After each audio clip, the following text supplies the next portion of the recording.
When tomorrow all the things are gone, the rapture's finally come. Now I get to ascend with at least one child and maybe my wife. I thank the good Lord above to be living at the end. Thank you, Lord. Cause the cross still stands for salvation, and it all led up to me. So proud to be a Christian, cause I know my will is free. And I'll never forget the man who died that took all my sins from me. And I'll gladly sin some more with you than I'll pray them all away. Cause there ain't no doubt that I don't care about any of you.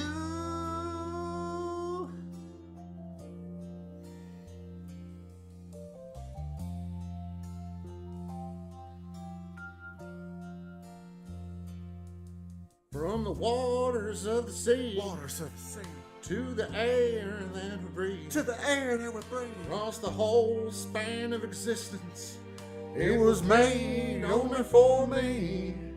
From the atheist to Muslim, and the trans to the gay, Christian pride flows through my veins, and now you should all just do what I say. Cause I'm proud to be a Christian, where they tell me my will is free. Not of the rich man behind, or a church that lies to me. And I'll gladly take a stand with you to attack those not like me. Cause they got holes inside of them, so they're messing with me.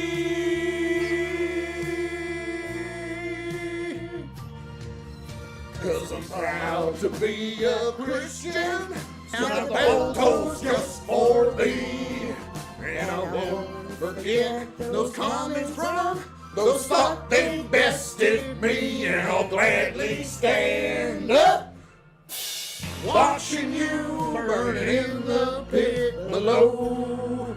Cause there ain't no doubt that's why you'll burn, because of good old me.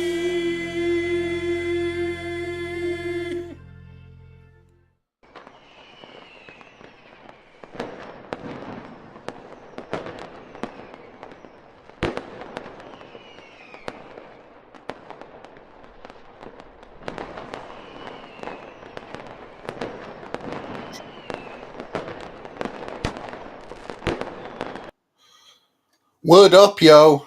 Hello, everyone out there in the void. I'm Zach. This is the Shaken Fest, and it's Monday, so not Sunday, because I'm not doing it on Sundays anymore. So now, so we're going to make fun of some atheist, because I couldn't be bothered finding loads of videos. So I found one long one, and that it's fun, because it's fun. Yeah. So how's everyone? How's the world? It's shit. Have fun in Canada with your voting. I hope it goes just as well as it did for everywhere else. Yeah, it's going through my cup. It does not see my cup. It does not accept my cup. It does sometimes. Oh no. I don't have a great deal to say at the start. I don't know. Fuck them. Fuck them.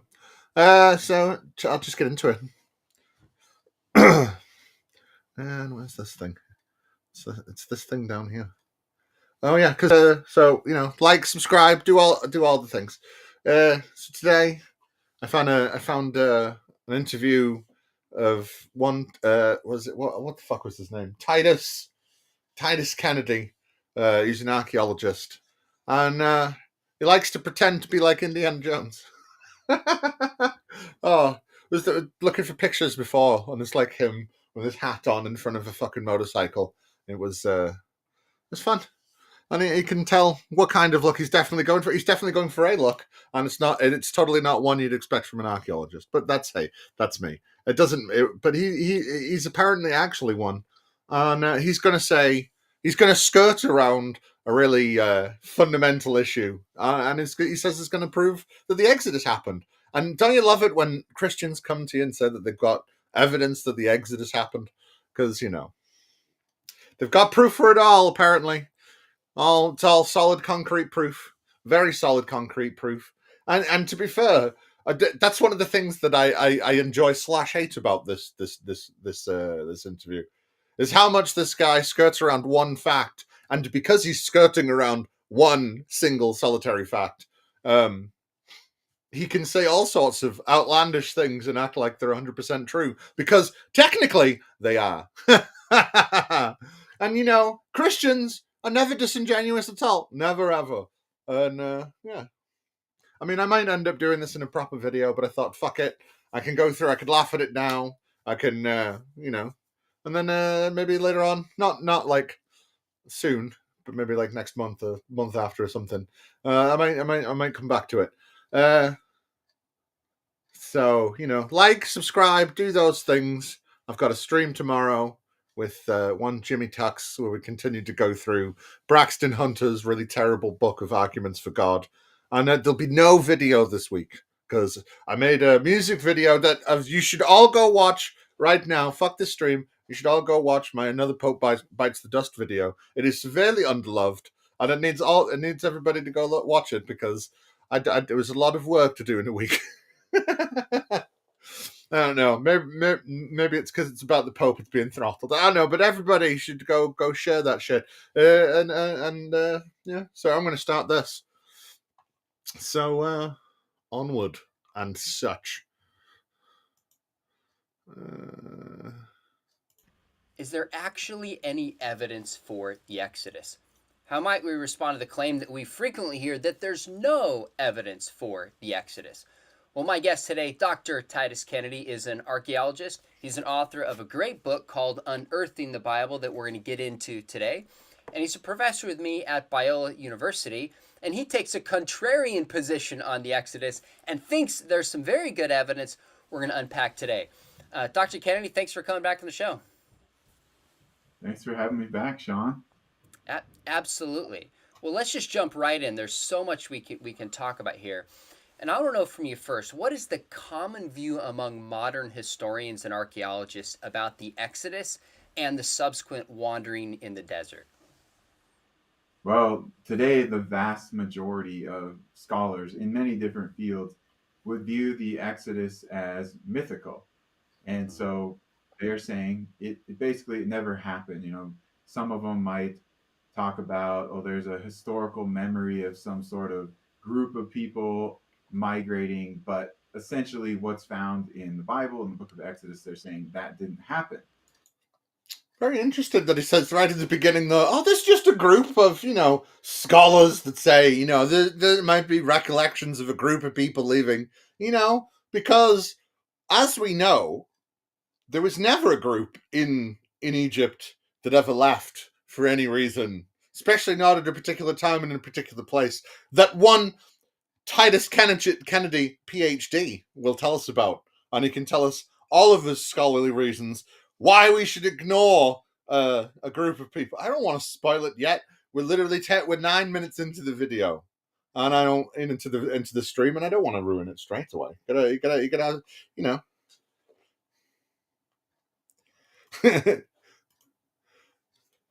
Word up, yo! I very much doubt there's any maggers in here.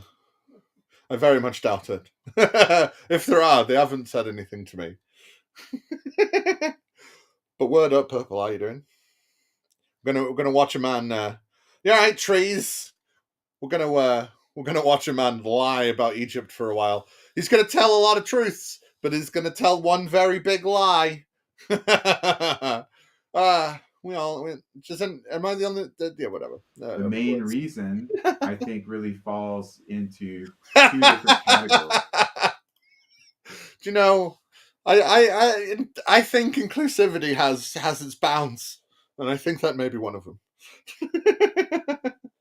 the way I look at it, I go by what Jesus said. And Jesus said, you treat others as you want to be treated. And they treat everybody like a piece of shit. So I'm going to treat them like a piece of shit because that's what Jesus would want.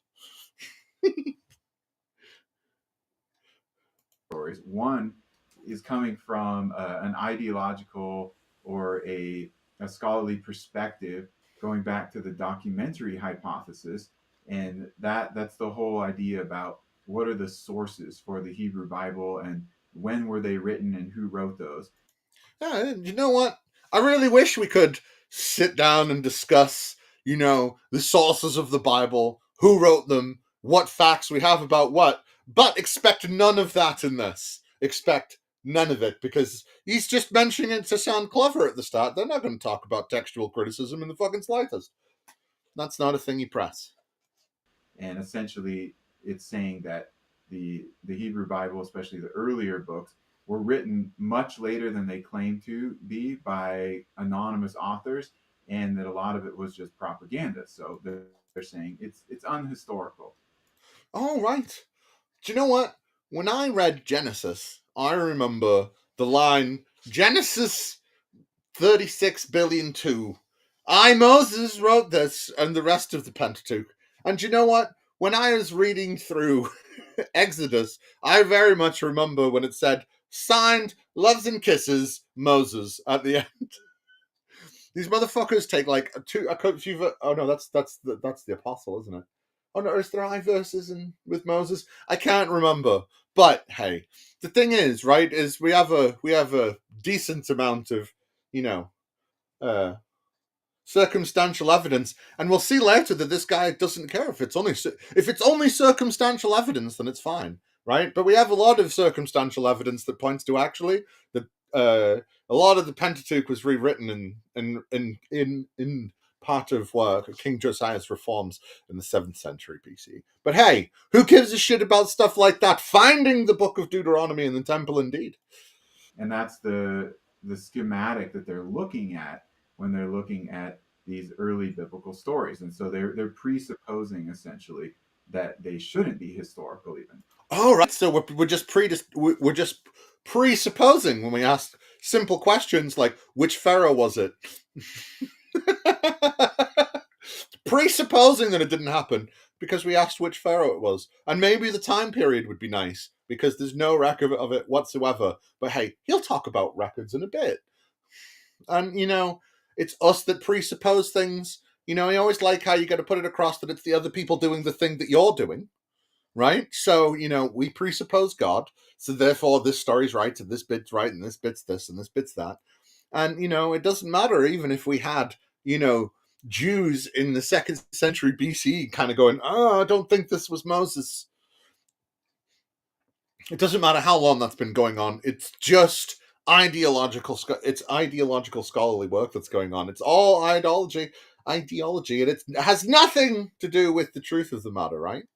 Because if we was talking about, I don't know, say a large group of, Hebrews, I don't know, Levantine, Asiatic people leaving, that we would have other proof that wouldn't require saying, God isn't real. Yeah, it'd be a shame. It'd be a real shame. Now, that came about partly as a result of the lack of archaeological evidence.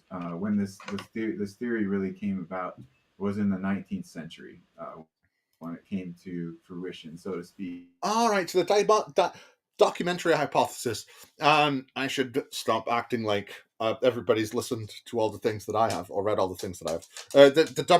For those that don't know, the documentary hypothesis, because he's fucking not going to explain it, is that the Pentateuch is 5 different sources put together from. There's the Deuteronomistic source that we know about because it says it in fucking Kings. We found this book of the law, Deuteronomy. Then there's the priestly source. Oh, what are the other two? I can't remember the other 2 sources. The Yahwist source, and the other one, I can't remember what the other one is. But basically, that different bits of the Bible were stitched together from all these different sources, basically making some kind of Frankenstein monsters omnibus. I remember. I remember Adam. Nobody remembers his real name. Anyway, and that has nothing to do with looking at, I don't know, like stories like Noah's Ark. Going, that's weird how there's two stories of Noah's Ark, the creation story. Was it the two or three ways that fucking Joseph gets sold into slavery? The point is they look at, it's more than just God isn't real. It's also like, I know if we look at like the earlier text, or we look at the actual language they use, you can more pinpoint when it was from. So we're talking in a way that would be called modern English, right? Or whatever, common English, blah blah blah blah. But if I was to say thou, you would know that I was speaking in oldie timey English, because it is written and is said in a different way because of the different letters that's used, the inflections, not the inflections, the sentence structures and stuff like that. It's mental how much stuff we can tell, just by looking at the actual writing. But it's all just ideological fucking bullshit, from scholars that just want to go, yeah, at God. All right, yeah, cool. I have to fluff it out because he's not going to talk about it at all. He just wants to slag it off and say that's why we say that Moses isn't real, and we won't think of another group of people that would leave Egypt around that time. So we definitely have. These people had ideas before, but then if we look even later, up to the mid 20th century. By the way, I forgot to ask, how's the sound? We're also seeing a lack of clear archaeological evidence for the Exodus that late, we're into the 1950s and so. And then when scholars are assessing this, of course, they have professors who came from before them. They're looking at articles and books that were published earlier, and they're saying, where is the evidence for that? And so it was essentially decided in academia, and it's a settled question. And so very few people are really looking into, is there new evidence for the Exodus? And right, yeah, new evidence. Strong evidence would be great, because even when we talk through history and we say, we can look at, this book says this about this person, and this inscription says this about, and blah blah, and stuff like that. We can still find other, solid artifacts that talk very, I don't know, that show very decisively this sort of thing. Coinage would be nice. Like Moses led a whole group of people, not one potsherd, not one of these hundreds of thousands to millions, 2 million people leave it. Not one thing. It says very accurately where they go to. We found a lot of these places. Some of them even happen to be forts. Yes, indeed, forts of a group of people that once indeed lived in Egypt for, I don't know, say about 100, 150 years. Maybe with an iron fist. We don't know.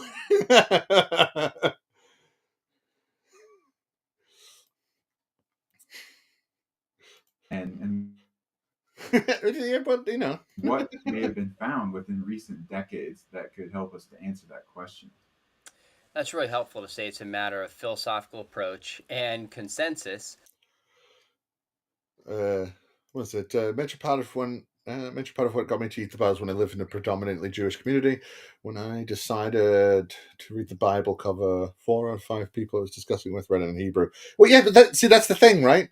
There's so much. I wish that was the sort of shit that would fucking got me out of it. Because I do you want to know something fun? I'm lame, right? And I got into fucking finding out about like historicity of Bible shit because I was an atheist well before I started giving a shit about that.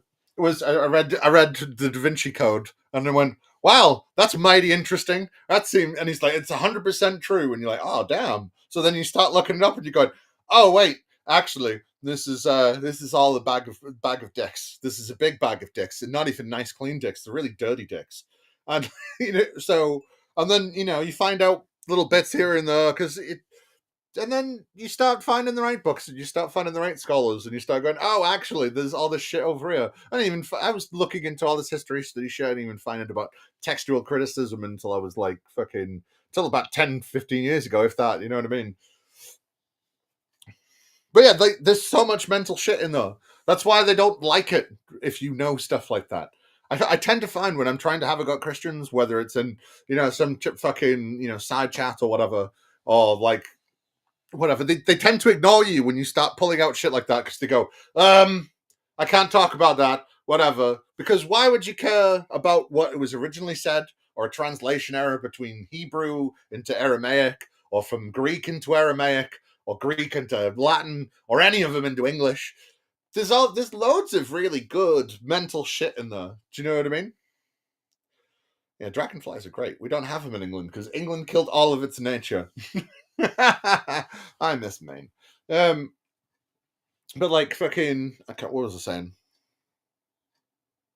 Oh, gone.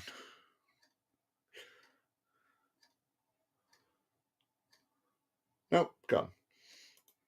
But as you argued, we're going to get into, it seems that the tide may be shifting, at least in terms of the available evidence that's been found. Now, as we start, tell us what position you take on the Exodus and why.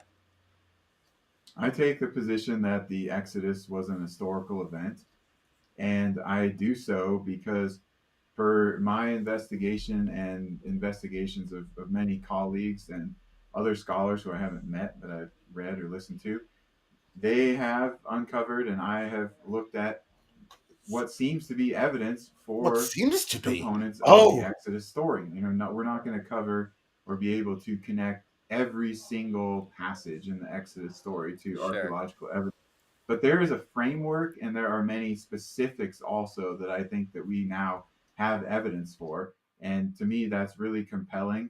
And I think do you know, as long as we have a nice framework that we can look at, then maybe we could put some evidence on that framework instead of conceptualizing baseless and, I don't know, very disingenuous lies about a very big group of people that left in bloody battle and were chased all the way back home. All the way back home. Those poor, poor people that ruled with an iron fist. Poor them. it supports the view that this ancient text is telling a story of something that actually happened. I'm looking forward to getting into some of these pieces that tell a story that supports the Exodus in your view. But first off, I think a question is helpful for people and myself is like, what kind of evidence should we expect for an event like the Exodus roughly 3,000 plus years ago? Yeah, and that's a great question because people need to be going into this with the proper expectations. And what we should expect is very minimal archaeological Hmm. evidence of an event like this because we need to look at it in broader terms. Oh my Forget god. about it as a Bible story. Just think What's about going it on? as some event in history. Well, what is it?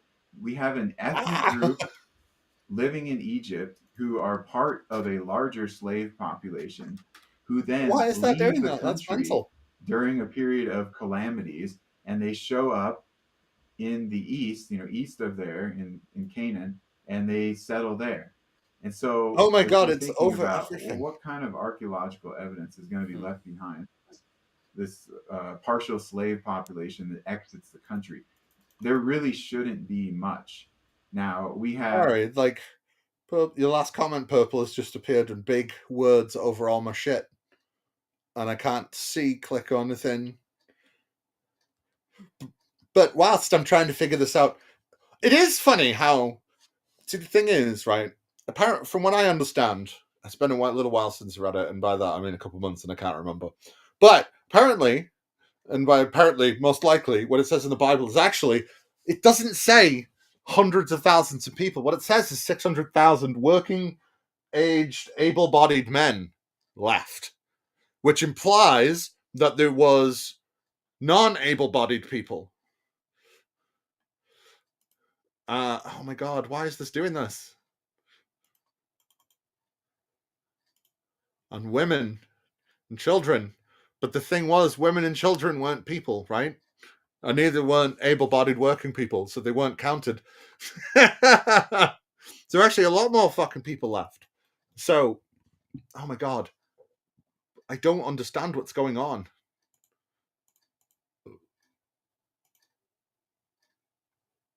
I'm going to reload this and hopefully the stream doesn't die.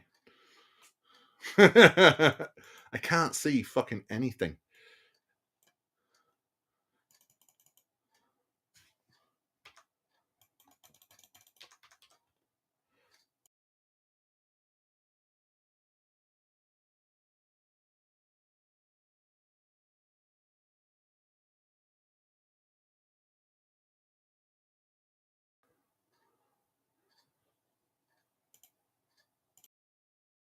Hooray, I can see things. There we go.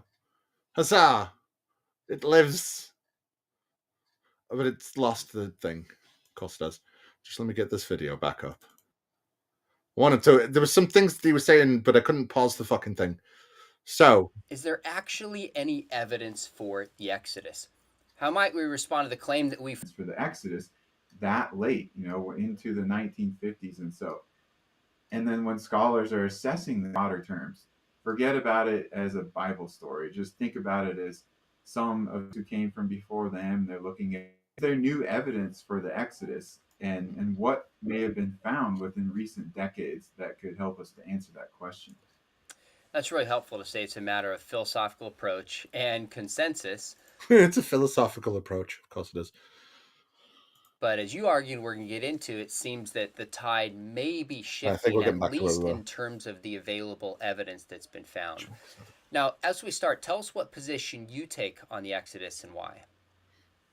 I take the position that the Exodus was an historical event, and I do so because for my investigation and investigations of many colleagues and other scholars who I haven't met but I've read or listened to, they have uncovered and I have looked at what seems to be evidence for components of the Exodus story. Oh. We're not going to cover or be able to connect every single passage in the Exodus story to archaeological evidence. Well, we can't connect every single passage, but, it would be really nice if we could connect, I don't know, the Pharaoh to any Pharaoh. That'd be fantastic. Do you know what I mean? It would be really great. It'd be really cool, but we can't because you're not supposed to know who the Pharaoh is. That's not the point.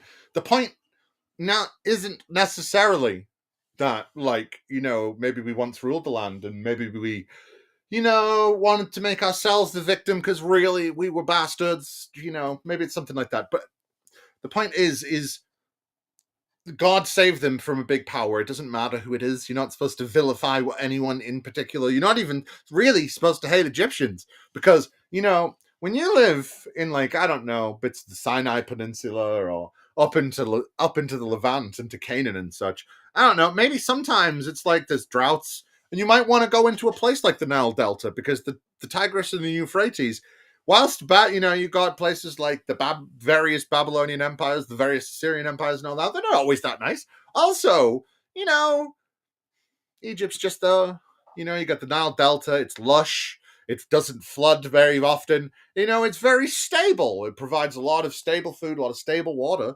So it's almost like Levantine people would go into Egypt all the fucking time.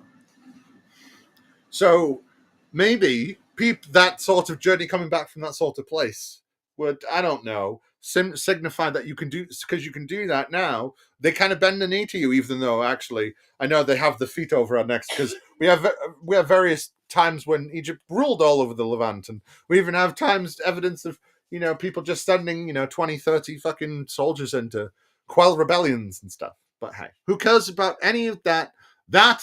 All of that stuff. Hello. All of that stuff, of course, is just ideological scholarly stuff. And he has found a group of people that he could read and a group of people that he could talk to. And that's not ideological at all. And he didn't only reach out to the same Christian people that think like him at all. Because why would you learn about another group of people that left Egypt in some sort of exodus? But there is a framework and there are many specifics also that I think that we now have evidence for. And to me, that's really compelling. And I think it supports the view that this ancient text is telling a story of something that actually happened. Do you know, maybe if we have a framework and some points that we can really point to, that maybe actually it's maybe just no, of course they don't. Why would they ever actually have any real evidence? Because the argument would be over. And to these people, the argument's kind of the fun part of it, isn't it? It's not necessarily about converting people. Some people sometimes, I think that's why aside from the fact they feel like they have a stronger foot in philosophy, I think that's one of the reasons they always try and stick to philosophy, because they know they don't have a lot of facts and basis and anything else. So It's just the thrill of the argument. And these people have been arguing with each other since Paul said, do you know what? Peter? Maybe I shouldn't have to cut off my foreskin. And maybe people that aren't Jews shouldn't have to cut off their foreskin either. And Peter was like, how dare you? And ever since then, there's just been schism after schism after schism. And they sometimes get along, when it's accepting the other ones as Christians. Because, no, true Christian! It's always nice to know that the unerring, everlasting, always correct word of God has so many versions. It's always what I like. Very clear, concise. I'm looking forward to getting into some of these pieces that tell a story that supports the Exodus in your view. But first, do you know what I like that in your view? What's it? But fucking so. As long as we can tell a story about bits of facts that we might have, as long as we could point to a certain things, we could make up a story. Because it's nice to have a story when it's talking about history and saying that things definitely happened. Because we can tell a lot of stories about Aristotle, we don't know that they actually happened, you see? But we do know that actually, what's his face? Hannibal did, in fact, leave Carthage and try and invade Rome over the Alps with elephants because we found elephant bones.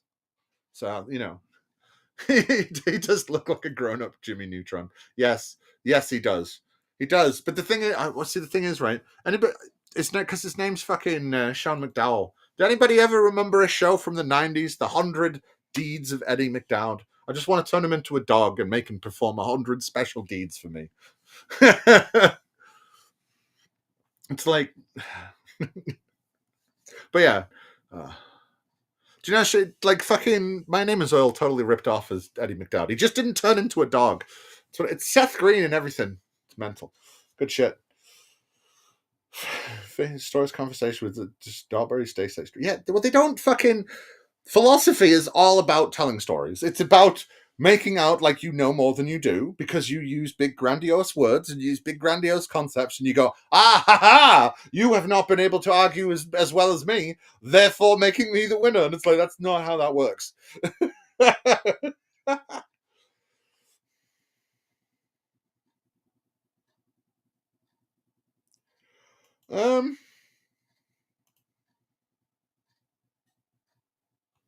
Yes. Oh, I totally do not know who that is. I think a question is helpful for people and myself is like, what kind of evidence should we expect for an event like the Exodus? Whoa, they think they're providing all the proof. Ago? You've heard this wannabe. Where are we? Because this wannabe Clark Kent motherfucker right here. He's even got his little quiff. He's he thinks he has he has a framework of evidence, and because he has a framework of evidence that points to a story, then that means that is very 100%. Maybe if you look at it the right way and don't know about another group that left Egypt at the same time, true, cool. Religion is just philosophy for I mean, yeah, a little bit. What state of being of existence can we talk ourselves into? And what rules for this state of existence can we talk ourselves into? And then we'll argue about it till the end of time. It really is. And do you know what? Sad. Oh yeah, it would no. It was when religious people resort to philosophy. I think they realize the general religious arguments aren't just good, so they hide behind philosophy. Well, yeah, of course they do. I mean, like, so tomorrow I'm going to have Jimmy Tux on, as we do on all Tuesdays, and from now on we're reading Braxton Hunter's core facts of the Bible, and it's a bunch of arguments in which he very astutely says, in fact, most of the philosophical arguments for God don't point towards our God anyway. So whatever. When they think that they're speaking to you behind closed doors, they'll say shit like that. But of course, when they're arguing with you, well, the ontological argument, of course, points to God. And not just our God, it of course points to Yahweh. And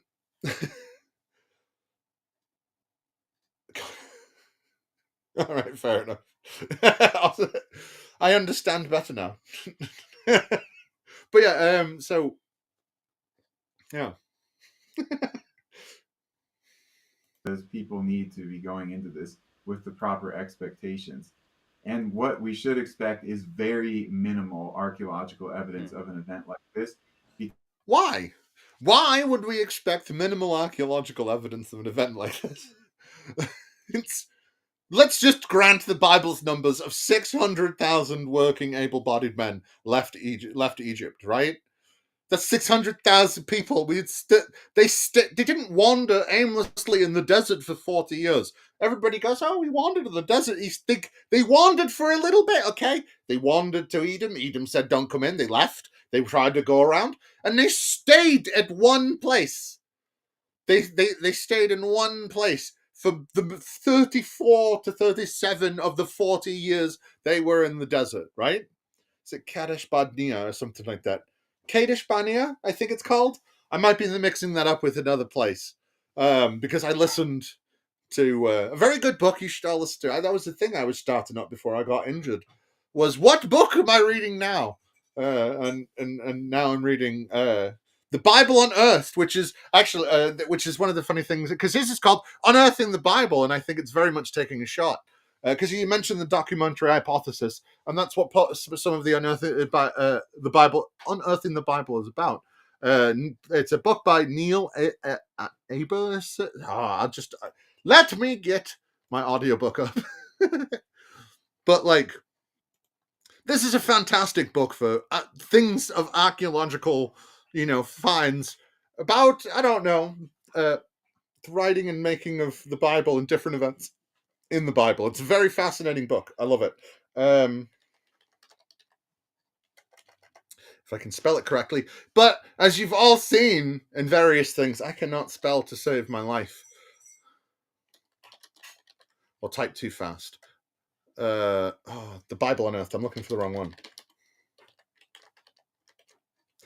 So it's Neil Asher Silberman and Israel Finkelstein. And man, it is such a great book.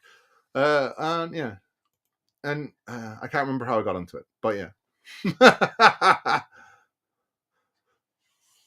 We should expect minimal evidence because it never happened. Yes, that's 100% true.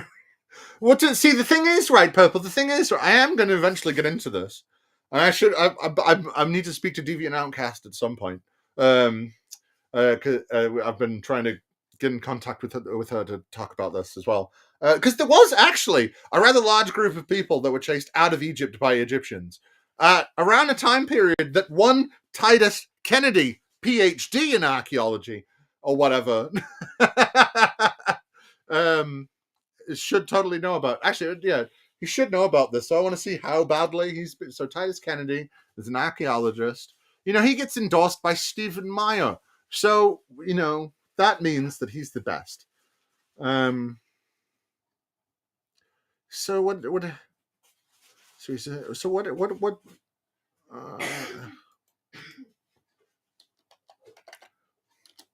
PhD.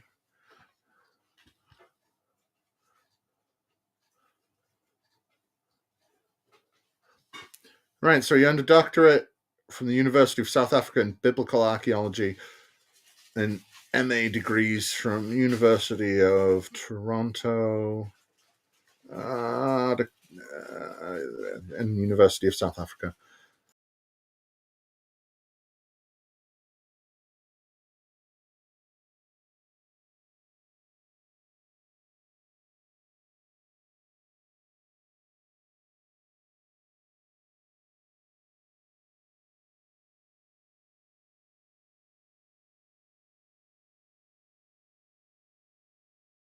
Worst. I clicked it. I was finished looking up about that, and I keep on forgetting that this is part of my internet now, so I cannot do that. And I'll bring this up again. I'm so sorry, everyone. How y'all doing? I'm having a day. My brain has well,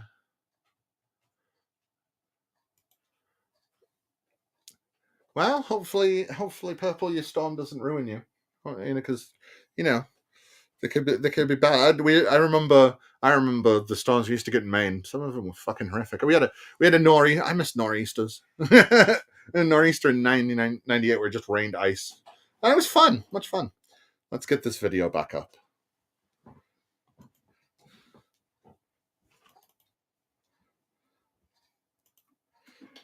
It's what the missus has just been doing, making a brew while I've been being a fucking moron. Is there actually any evidence for the Exodus? Scholars who I haven't met that I've read or listened to, this partial slave population that exits, they have been found within recent decades, that passage in the Exodus story to archaeological evidence. But there is a framework and there are many specifics also that I think that we now have evidence for. And to me, that's really compelling. And I think it supports the view that this ancient text is telling a story of something that actually happened. I'm looking forward to getting into some of these pieces that tell a story that supports the Exodus. Let's get to this proof, yo. First off, I think a question is helpful for people and myself is like, what kind of evidence should we expect for an event like the Exodus roughly 3,000 plus years ago? Motherfucker! I'll let him say the thing. Yeah, and that's a great question because people need to be going into this with the proper expectations. And what we should expect is very minimal archaeological evidence of an event like this because we need to look at it in broader terms. Forget about it as a Bible story. Just think about it as some event in history. Well, what is it? We have an ethnic group living in Egypt who are part of a larger slave population who then leave the country during a period of calamities, and they show up in the east, east of there in Canaan, and they settle there. And so what the Bible says is just that about 600,000, and if you include the women and children and stuff, maybe up to 1.5 to 2 million people left a place with a population of at max 5 to 6 million. I don't even think it was that. So then, I don't know. They wandered through the desert for a couple of years. They stayed in one place for a bunch until Moses and all the people of that generation died. And then they went and fucking ravaged through warfare all of the Levant. So, actually, I would expect to find a pretty decent amount of fucking evidence. Considering, you gotta temper your expectations for what kind of evidence you should find. We have evidence of migratory patterns and warfare of nomadic people that lived 13,000 years ago. What?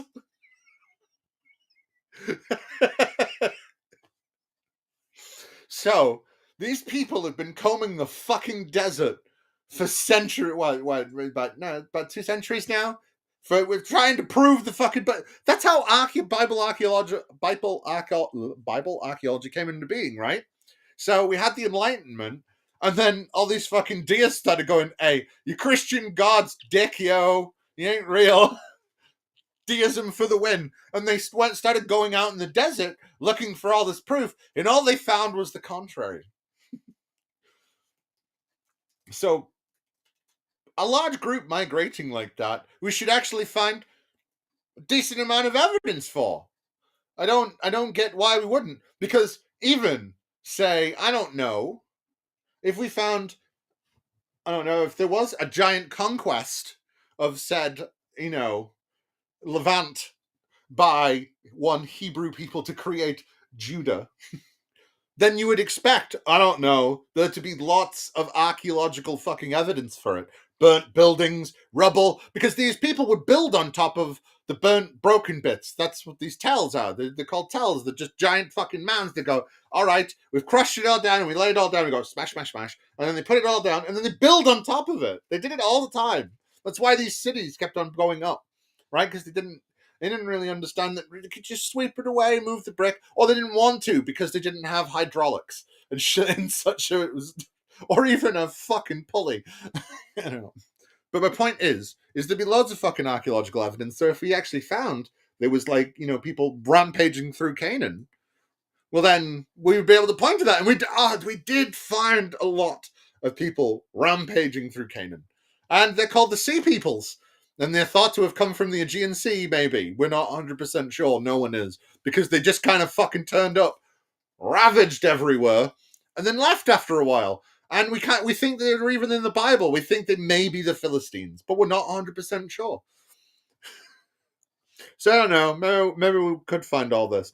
Maybe through, I don't know, things like the Tel Alamana letters. But who cares about Tel Alamana and the hundreds and hundreds, and if not thousands upon thousands, of stone slab documents between places like the Hittite Empire, fucking, Akhenaten, Egypt, and all these places. And, you may think somebody would mention it. You'd think someone would go, hey, you see all these slaves left the most powerful place on earth? Ha! Maybe we should attack them. They're weak. We'd see that. Oh, sorry. Did I supplant him saying that the Egyptians never recorded defeats? And so, if we're thinking about what kind of archaeological evidence is going to be left behind, this partial slave population that exits the country, they're really 200 years, and we have found zero evidence between Cain and Egypt. Actually, no, we have found negative evidence. We have found evidence against this, in fact, because we have found an entirely different group of Hebrew, Levantine, and Asiatic, whatever people.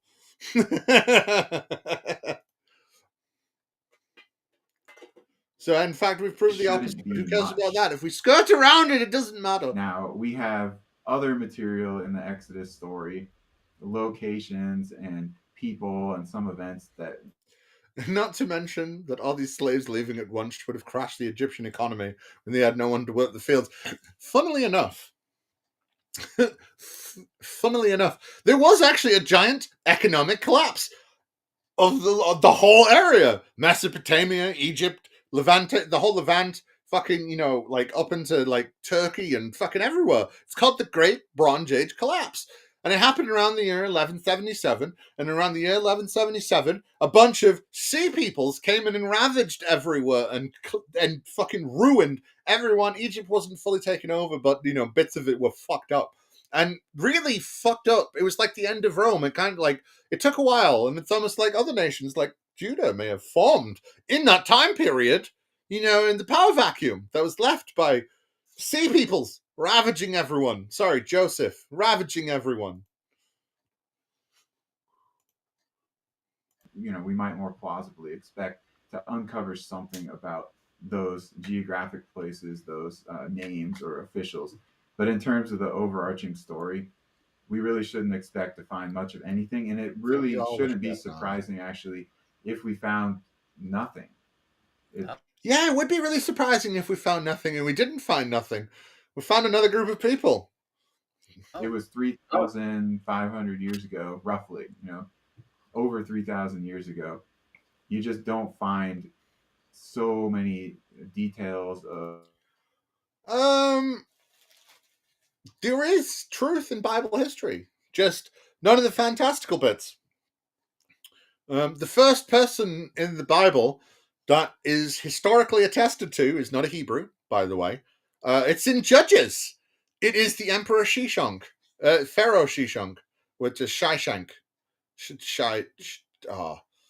It says something different in the Bible, but it's basically the same. And we'll see later that it being not the same, but kind of the same, is good enough evidence for him.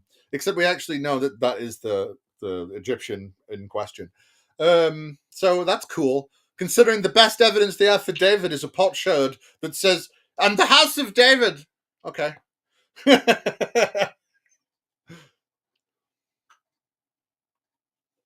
Of archaeological evidence for migrations. So if we... Yeah, it's migration. It's not a...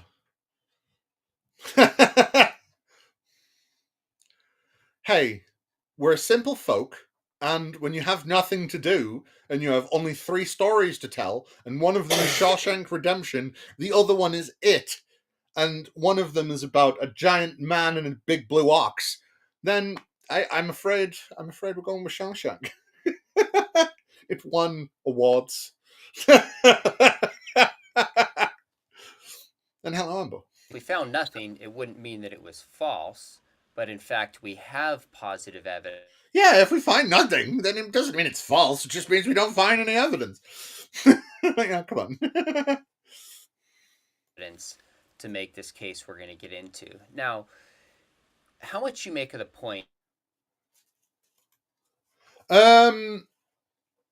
Not necessarily true. So according to the book I said before, Bible on Earth, not his book, Unearthing the Bible, by Neil Asher Silberman, and Israel Finkelstein. They said that actually there's a bunch of places that we did find because of the geological descriptions of the area around it. So, I mean, so there is that. And we have found, we did find like Hezekiah's, is it Hezekiah or Hezekiah's tunnel? We did find that. So.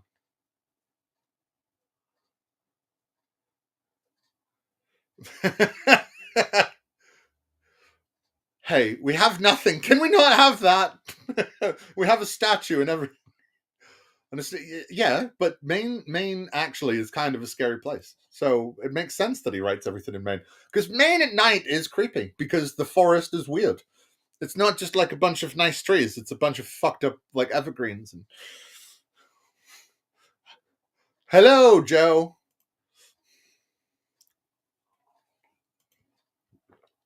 Yeah. I think my comment's still pinned, so if anyone wanted to join in, that's one of the reasons I joined this Eve Mux is because I could have people, join in. So I'm pretty sure it's still up there, and hopefully it is. So if it is, if people want to join in, then whatever, click it, join away. If not, I'm just going to carry on in a minute. I'm checking to see if it's still there first because I'm a consummate professional. Yeah, it's still there. I win. I win nothing, but I win nonetheless. That's a joke nobody's going to get. No one's going to get that joke. Joe's here. Joe's here. Everybody should go watch Half an House too. It's the best. It's peak 2001 internet comedy. That's all. Anyway. That in sense of we wouldn't expect to find a lot because if this event happened as is described in Exodus, it'd be pretty embarrassing and humiliating for the Pharaoh of that day to be decimated by a group of slaves and to lose slaves. How much credence do you give to that point? Because that seems to even lower the bar even further. This is something that Egyptologists would tell you, that the ancient Egyptians, in their official or royal annals, did not record their losses or their embarrassments. And so if that is the kind of event that we're looking for, we're not going to find it inscribed into the walls of the temple that some pharaoh had commissioned to talk about events during his reign. Very, very, very true. Very true. We have found I haven't found really any, I believe, things from Egypt talking about losses, except when they talk about winning after losses, they do talk about that. So they talk about recapturing places. They don't talk about losing the places, but we went and recaptured them. We brought them back under the heel of the pharaoh's, the pharaoh's, sandal, to worship Ra or whatever. They definitely talk about reclaiming Nubia because that's where they got all the fucking gold from. Like, so yes, they didn't go, I, Emperor Shishong, lost this battle. And what you meant. But when they go back and win, they definitely talk about it. And yes, he does need a course on his microphones, but he has a PhD in Bible archaeology, and there's no microphones in Bible archaeology, so he didn't have to learn about that. And he barely learned about archaeology as it is, because I'm still skirting around this group of people that he's going to skirt around. And I might keep this joke going. I don't know. We'll see. That's just not going to happen. And that's fairly typical of ancient cultures. They didn't record their losses and their embarrassments, at least not in the official records. Yeah. But as you said... Yeah, but, in troop losses and weapons that need to be remade and different stuff like that. But, who cares about those sort of things? Earlier, and I reiterated, an absence of evidence in Oh dear, that's cool. I tried and failed, so I shouldn't be doing this. Hello, word up, yo. How's one Rion doing? Word up. Hello, one Jimmy Tux. Word up.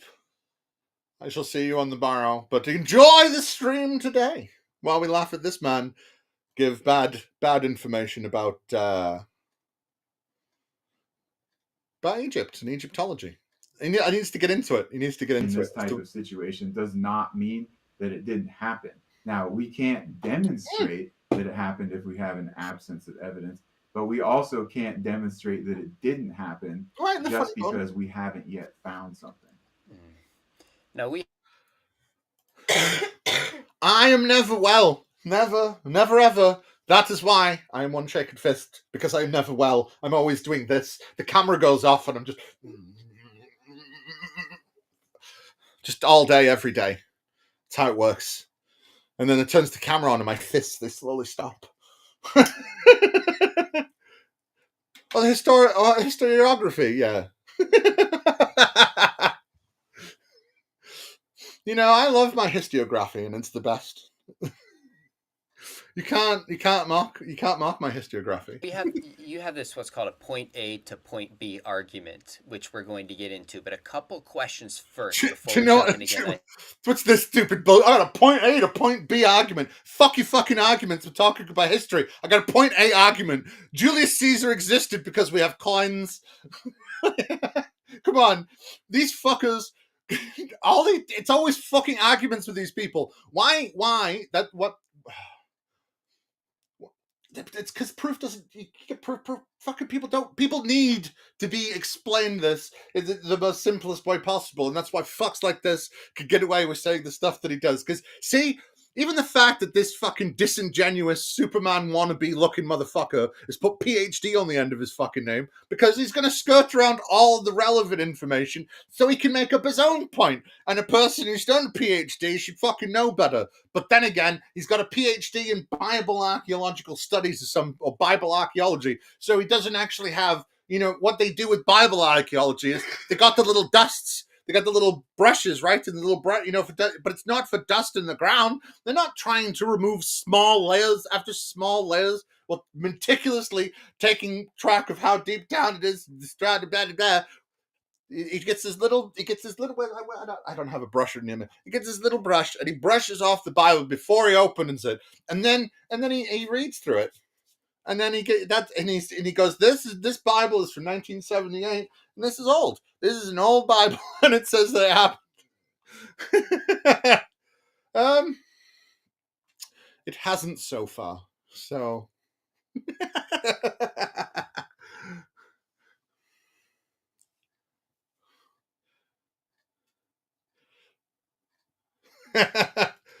yeah, that is fair. Yeah, but the thing is, right? He's putting it in there because he is trying to be disingenuous, and he's going to be very disingenuous when he starts talking about evidence, and he needs to get to it. And maybe that'll help if I wasn't constantly interrupting him. But you know,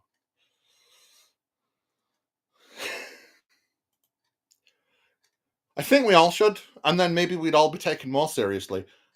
Get my glasses. These two dopes would be one Sean McDowell and Titus Kennedy.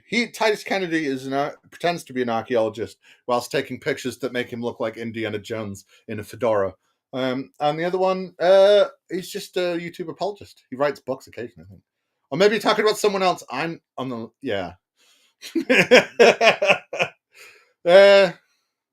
Sean, yeah. I remember I started hearing about Sean McDowell because he pretended to be an atheist once at a Q&A to give what the questions and answers that atheists would really do, because he wanted to show how well he knew us, and it wasn't very well.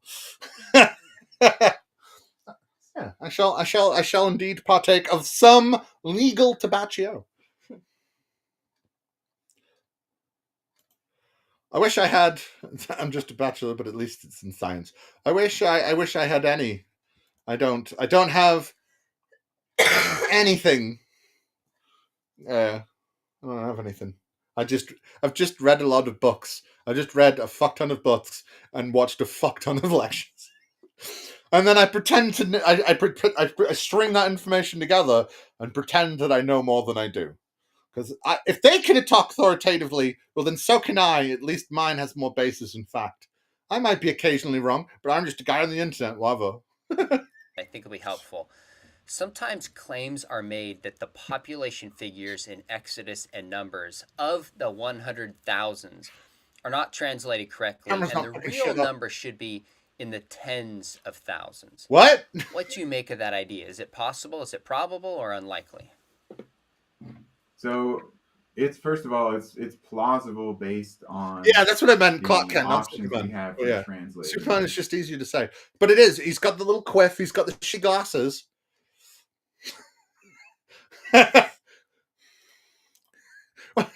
Sorry, I clicked on it too many times.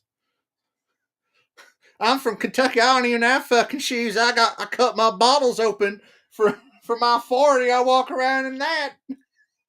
I'm sorry, Joe. We need to make fun of when you're not busy with all your fantastic setting up of events. We need to make fun of eternal insecurity at some point. So you tell me when you're free, dog. This particular Hebrew word. And if we look at all of the different numbers connected to the Exodus population in those various passages, then it's very plausible. There's really only one passage that is a serious problem. But when we look at things like archaeological demography, so studying ancient populations through archaeology, and we look at other ancient sources that discuss this question or the population of the Hebrews at that time, such as in Manetho or in Josephus. Oh, Manetho. Oh, he wants to bring up Manetho. That's a very interesting Egyptian historian from was it the 3rd or 2nd century BCE to mention? A very interesting Egyptian historian to talk about, because what did we learn from Manetho? What group of people did he very specifically talk about? I don't know. Maybe we'll find out. All of that data suggests that it was a much smaller population. Let's start what fucking Manetho says. Manetho says that actually these evil heathen fucking foreign invaders were driven out in bloody battle by a fucking powerful pharaoh. It's almost like it was the end of the second intermediary. No, the first. Oh my god, I'm getting my things mixed up. Second intermediary, 1700s. First intermediary. Yes, first intermediary, because there's yes. Like around 100,000 or less people, and logistically that makes a lot more sense too. So I think that suggestion, It's neither first no of Moses. Well, there's a whole group of people. Fuck it, it's the Hyksos, motherfucker. Fucking Hyksos. A whole group of fucking Levantine people that ruled over Egypt, and he's gonna worm his way around them and say that it's Moses.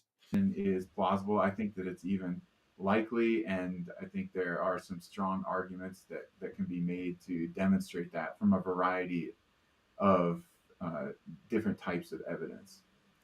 So, if that were the case, then the common translations in the English Bible that has hundreds of thousands might be mistaken and lead to different expectations in terms of the archaeological evidence we've. Motherfucker, I nearly spat coffee all over my mic and my camera.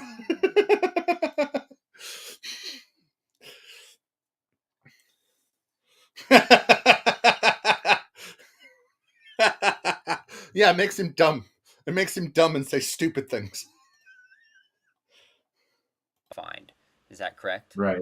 Yeah, absolutely. And that is a component of the story that has been criticized archaeologically just on the basis, again, of logistics, of things like how could that many people have moved from here to there, all the sacrifices, also, the population of Egypt overall at the time, these things just not lining up. It caused a real problem for many scholars, and then resulted in them just throwing out the Exodus story because they look at specific sections like this and they say, that doesn't make any sense. Yeah, we look at very specific sections like, well, who's the fucking pharaoh? So, the whole story must not have a lot of credence. Well, as long as we have a framework of very specific facts that we can build an A to B argument for, then we can theoretically kind of circumstantially prove maybe it happened, which is totally what he's going to do. I love how he's talking big, we're proving shit here. You get temper your expectations, but we got real proof. The title of the video is 100% proof. We're talking about real proof. Well, there's also a big debate about the date. Then later on, it's going to be like, mate, well, there's circumstantial this, and yeah, it's this. Dating of the Exodus itself. Can you tell us which position you take on the dating of the Exodus and why? Oh.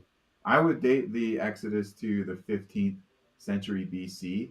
And really? The 15th century BC? It's almost like in the 15th century BC, and around, I don't know, the Hyksos were expelled out of Egypt in bloody war and driven back into the Levant that they came from, because Hyksos means foreign invader, and they were Levantine invaders, and they ruled the lower kingdom, which is the top, because of the way the Nile flows. And they had like a fucking, the capital was a virus. We know all these things. We have very strong archaeological proof that they existed and they were chased out in battle. But hey. And in Egyptian terms, this would be during the 18th dynasty. Now I do so for two major reasons. The first is the chronological information that we get in the Hebrew Bible. I take those specific numbers that are given as real numbers rather than figurative or idealized types of numbers. So we have passages like 1 Kings 6:1 that tells us in the 4th year of Solomon's reign, in the month of Ziv, and then it's right. So what is the 4th year of Solomon's reign, and what corroborating proof and evidence do we have that Solomon existed? Like, come on. How the fuck do you go, hey, right, I'm going to time it to this because the Bible says this is when it happened, but it doesn't give the first date. Does he know the books have been edited? I mean, probably, but probably ignores the shit. I mean, no, he does, because at the beginning of the video, he kind of poo-poos the documentary hypothesis about how the Pentateuch is four different sources that have been stitched together. So he kind of poo-poos that. So he knows about them. He doesn't believe it. So even though his own Bible says that Deuteronomy was added later, much later, say around the time of King Josiah, and who cares?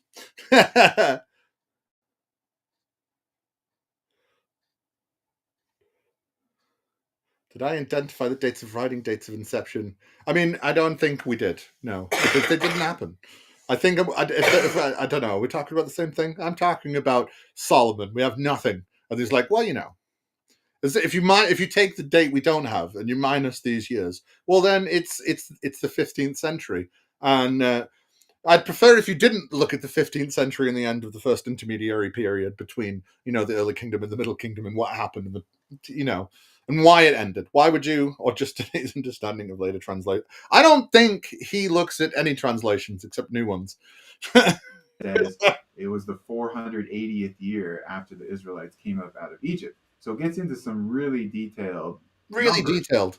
And super detailed. Just don't have the first number. As long as we can make up the first number, well, then the second number doesn't matter, right? And we can infer the first number because, well, we think we know when certain things happen later on. So it's like how we.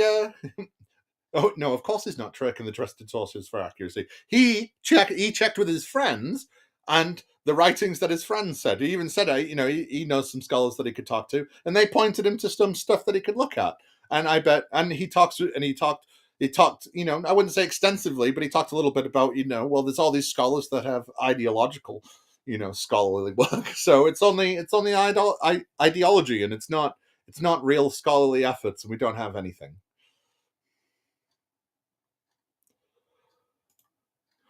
Well, good luck.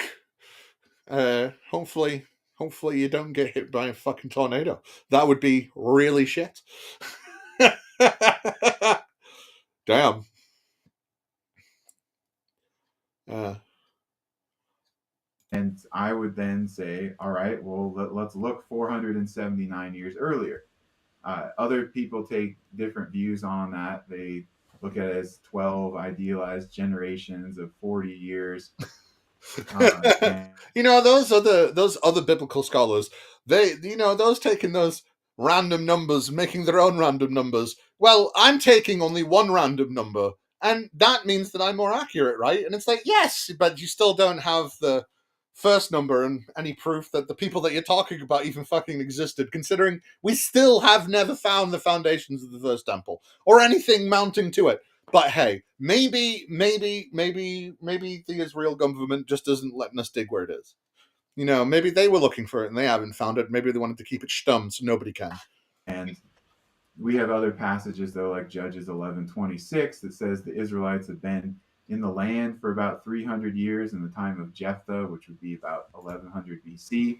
Okay, well, we could also, with a different hermeneutic, say again, oh, that's just an idealized number, a figurative number. And even in First Chronicles, where it talks about 19 generations between Moses and Solomon, which fits really well with the 15th century BC idea, they might also say, again, this is it's just some kind of figurative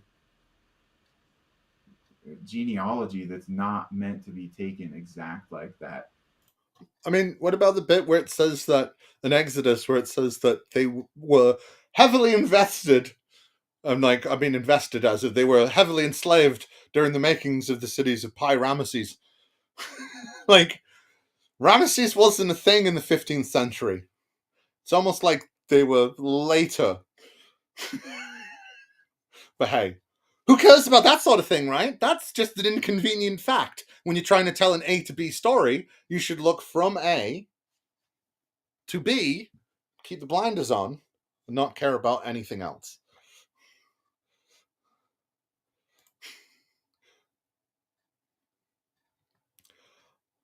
I'd say nicer things, but I don't know what to say. I don't think that we can solve it hermeneutically. We're going to always be running around each other's circles.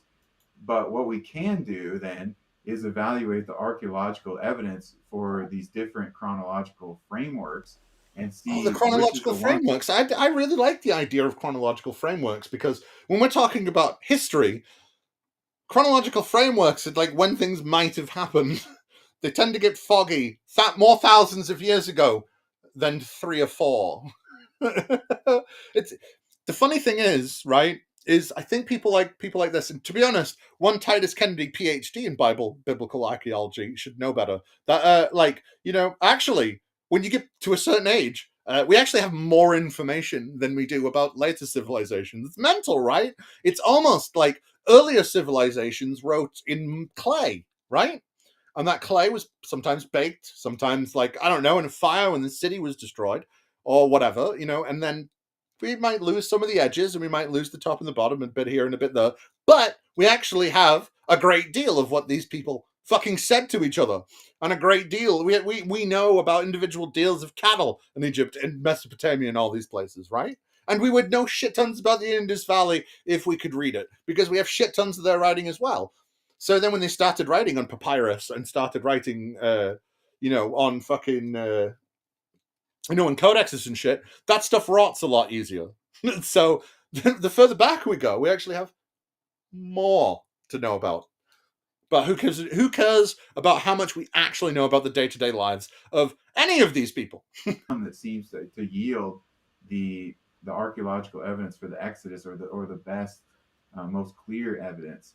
And I would say the 18th dynasty does, and that's what we can look at today. Well, some of the facts we're going to... Oh, the 18th dynasty. That's funny. That who's the 18th? The 18th from 18th dynasty of Egypt, spanning roughly from 1550 to 1292 BCE. So, who is the 17th dynasty then? That'd be interesting to know.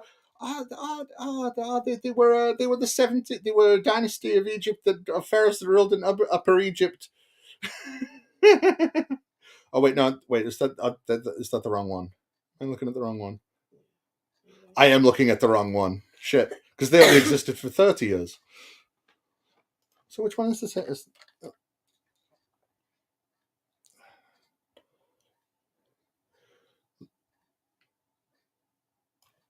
No. Whatever. Because those are that's all the upper ones. So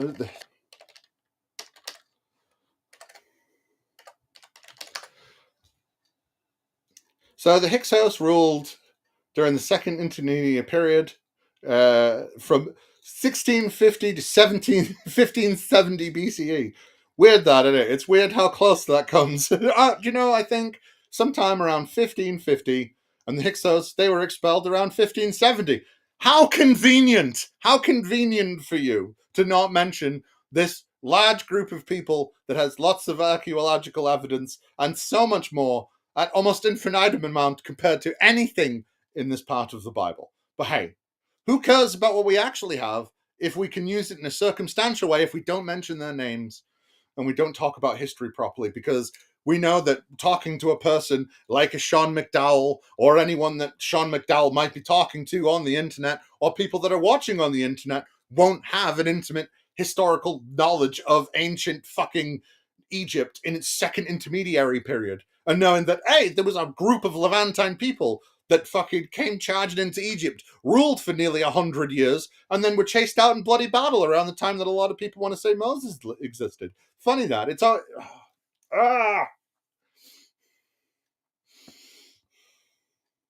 Into are just fascinating. The first time I learned some of this, but because like you're supposed to like look at that and go, these are nice, wholesome Christians.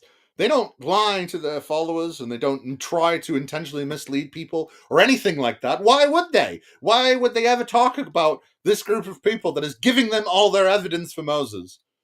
I want to make sure our audience sees that your dating is based on biblical passages like 1 Kings 6, when the temple is born, temple is made, etc., dating back to the Exodus itself. Sort of. And extra biblically, some of the facts we're going to look at, you think line up nicely and tell us there's good reason to believe the biblical story of the Exodus, taken straightforward, happened. Now, walk us through, and then after this one, we're going to jump right into the particular evidence, but explain your approach to this, because when people are looking at the evidence for the Exodus, they approach it with a different methodology. Your methodology is very helpful, and you kind of call it a point. All these scholars, they come at it with one methodology, and you come at it with a different one, which is helpful because it works better for us, because it doesn't use really solid facts. It uses ancillary facts that, as long as people don't know enough, they won't be able to do anything about. And there'll be no way to be able to be conquered. They go, oh my God, yes, it is proof, isn't it? It's very helpful. Thank you, Titus Kennedy, PhD, for teaching us how to lie to people properly. Especially when, because the best way to lie to people is to get other people to lie for you. So if you can lie to, like, let's just assume that Sean McDowell doesn't know that much about ancient Egypt, right? Because he might do, he might not. I don't fucking know. But let's just pretend he doesn't. So then when he spouts his bullshit, well, he'll do it with conviction because Titus knows he's lying. Titus will have heard about the Hyksos. That's where he's getting all this information from, right?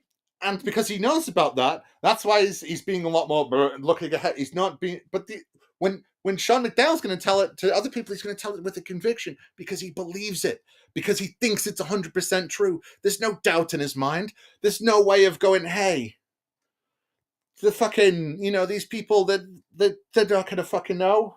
They're not going to know. They're going to know I'm not. They're going to know I'm lying and all that stuff. Sean McDowell's not going to have that down. That was the point I was trying to make. Jesus. Fucking hell. I'm so sick of getting like halfway through a point in my brain going, nah, you don't need to remember it anymore. Can I back up a bit? Yeah. Oh, right, that way. I will smooch with my Lord and Savior as much as I want to smooch with my Lord and Savior, okay? And if I want to do it, in front of everyone, well, then that is just proof that my Lord and Savior, Sir David Attenborough, does in fact exist, because here we are, live on one internet.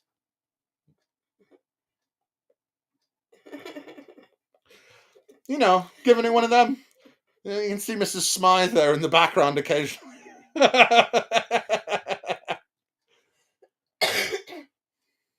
A to a point B argument. Explain. So if we take it down to the most basic level, the Exodus story is the movement of some people from point Like, subscribe if you like me smooching out, bro. Get other people to like and subscribe. I need to get to 500 subs. A to point B. We have Hebrews living in Egypt prior to time one, okay, Wow. the Exodus. Really? And then we have Hebrews settled in Canaan Oh. after time one. And so Wow. they were here and then they moved here. So they were here, and then they were here. So the middle bit must have happened. And it must have happened exactly how this book said, right? Because they were here. Because the Hebrews were before that time, right? We definitely have proof of Hebrews in Egypt before. Hebrews, not Asiatic people, not Levantine people, not Middle Eastern people. There's another word he says. What was there was another word I can't remember because he changes. None of those words. They were it's Hebrews the whole time. They were a whole group of people that we have very much proof for. And they were here. And then they were here. Oh, that's true. I'm here all night. Tip your waitresses and me. Thank you. And we have a chronological framework for that. So if we have evidence of and that framework is we have a post here, and we have a post here, and no roof and no walls. Framework. I suppose it is the framework because it's the basest thing you could do to build anything. Hebrews living in Egypt prior to the Exodus, and then evidence of Hebrews popping up in Canaan after the Exodus. That is the general story that we've got. Well, yeah, the general story is they move from here to here.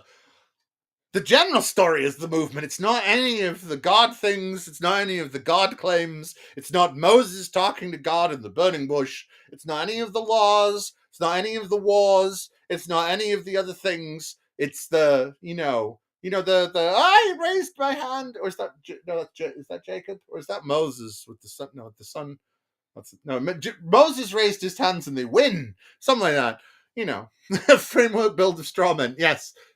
And they like to burn it with books and they light it with straw men. How fun. What great days we've always lived in for the past 2,000 years while these fuckers have been around. Praise be. And, hopefully we would at least be able to demonstrate those two things. Otherwise, we really can't say that we have archaeological or historical evidence for the Exodus. We just say we have an ancient text that tells us. So we're not looking for a particular text that just gives us everything. I know he raised his hands to part the sea, but Moses did battles as well. And I'm sure there was one. I might be mixing it up with Joseph. I don't know. I wish, because Moses does take parts in battles. And because it happens in there's battles in numbers. They fight they don't just because they fight a few people on the way back, and then I'm sure that was one. Yeah, because the son is Joseph, definitely, isn't it?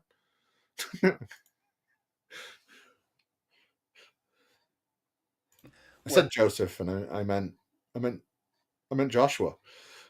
Fucking hate it's too many names. Too many names of people I think aren't real. The time frame and the events, and we find these kind of puzzle pieces that fit the narrative and support the biblical account as a whole.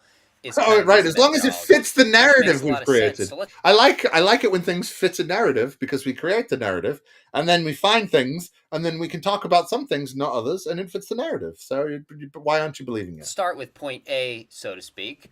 Do we have reason to believe that the Hebrews were actually living in Egypt the time that the book of Exodus would describe that they were there? We do, and we could look at a few different components of this argument. I would start more broadly with, is there evidence that Semites were living in Semites? Semites, that's the other word, see? To the Exodus. See, he's already retreated. He's not even brought out his first. We're 15 minutes in. He's not even brought out his first bit of proof, and he's been going. No, if we have proof, and it's the A to B. If we have proof that they were at A, and then we have proof that they moved to B, well, then the middle happened. And the proof of A is that we have proof that, in his own words, we had Hebrews. You see, we had Hebrews, and now it's retreated a little bit. And now it's just Semites. And Semites, all Hebrews are Semites. Well, back in those times anyway, all the Hebrews were Semites. but all the Semites weren't Hebrews because, like, Sargon of Akkad, not the weird racist guy, like first emperor of Mesopotamian Sargon of Akkad, well, was a Semite. It's also funny to note that Sargon of Akkad's birth story draws similarities to Moses' birth story because they are both drawn from the water.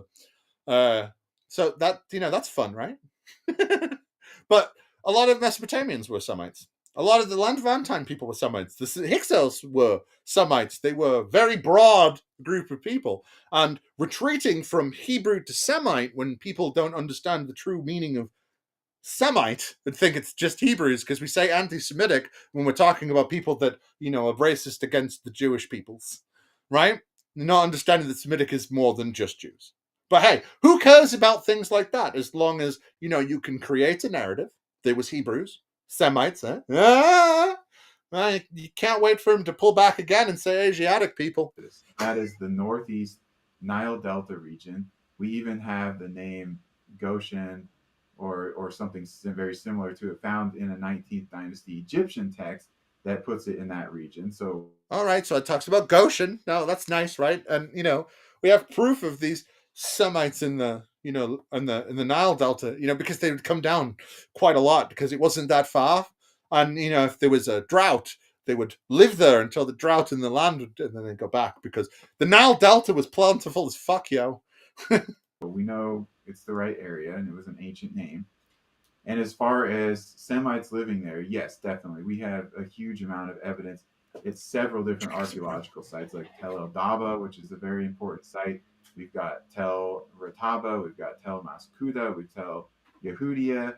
So these are all sites where we have Semites living during what is called the Second Intermediate Period and the 18th Dynasty in some of those sites also. All right, so during the Second Intermediary Period, we have evidence of Semites living there. Do you know what? You fucking Dan Tootin would do, son. Do you want to name him? Of course he doesn't want to name him because he never names them. Hyksos, Hyksos, rah, rah, rah. Except they didn't believe in Ra, you see, because they weren't Egyptian. They were Levantine people. Now, that is the pre-Exodus period. And that evidence consists of things like specific types of pottery and weapons, burials that were typical of people from Canaan, not from Egypt, gods, deities, and things like that were imported. We even have inscriptions with Semitic names found in these places at that time. So that idea is fine. Egyptian artwork shows immigration and text shows immigration. Yeah, it's almost like there was see, at the time when they thought the whole world was very small, right? You had the Indus Valley, which was far away, right? Yes, he is the sun god. Rah rah rah. My arm went up, but you couldn't see it.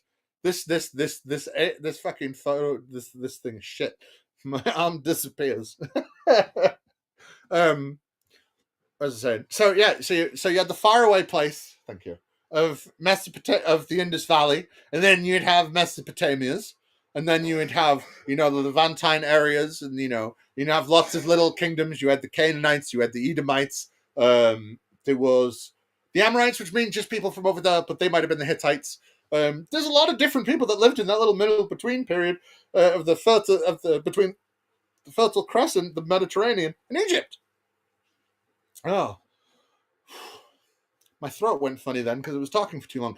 And people would transfer through them quite easily. And yes, there was a lot of transfer of God stories between them all, wasn't there? There was, in fact, a lot of that. And we wouldn't see any of that going from Mesopotamian tales into the Bible at all. No, not at all. None whatsoever. And in fact, we're not going to hear about something from Egyptian things that might have been put into it. But that's just evidence for thinking.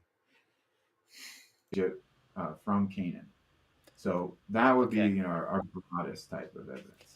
Okay, so point A, pre-Exodus time, we find Semitic people, and tell us why you made the distinction between Semites and the Hebrews. So Semites is a broader group. At the time,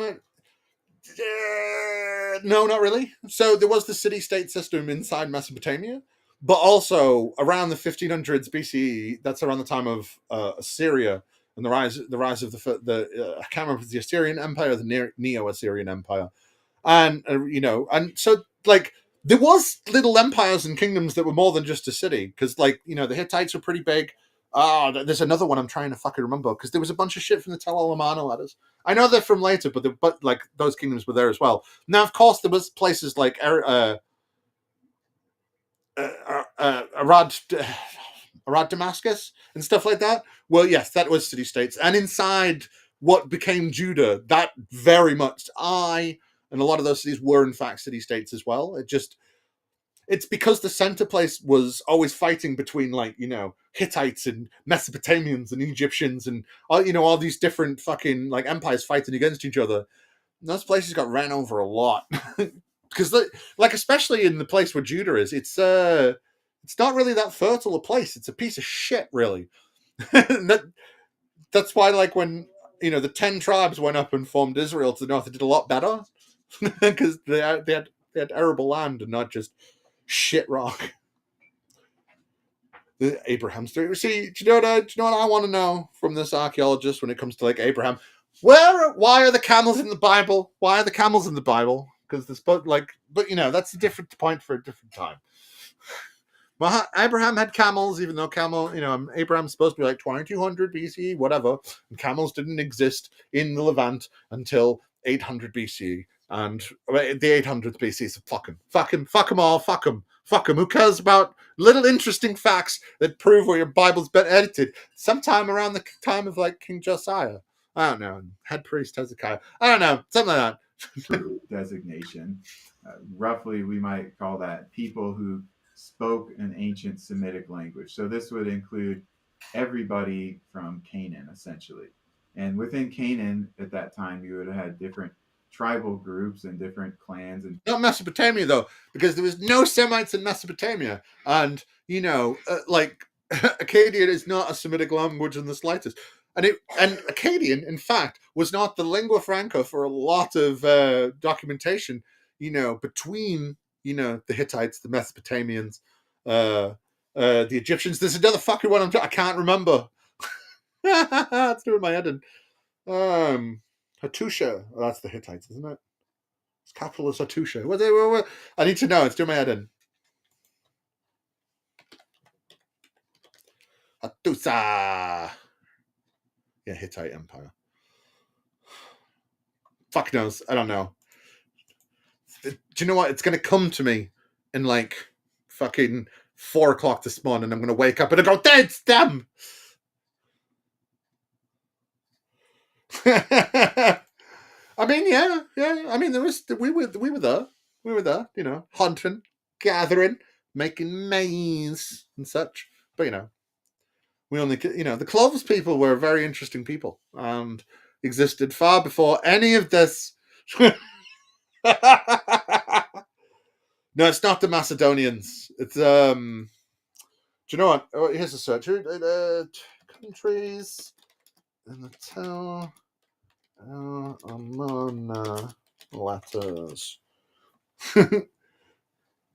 Hattiland. That's what I was thinking of. Mitanni. That's definitely what I was thinking of. It was Mitanni, my friend. Mitanni. Did they exist then?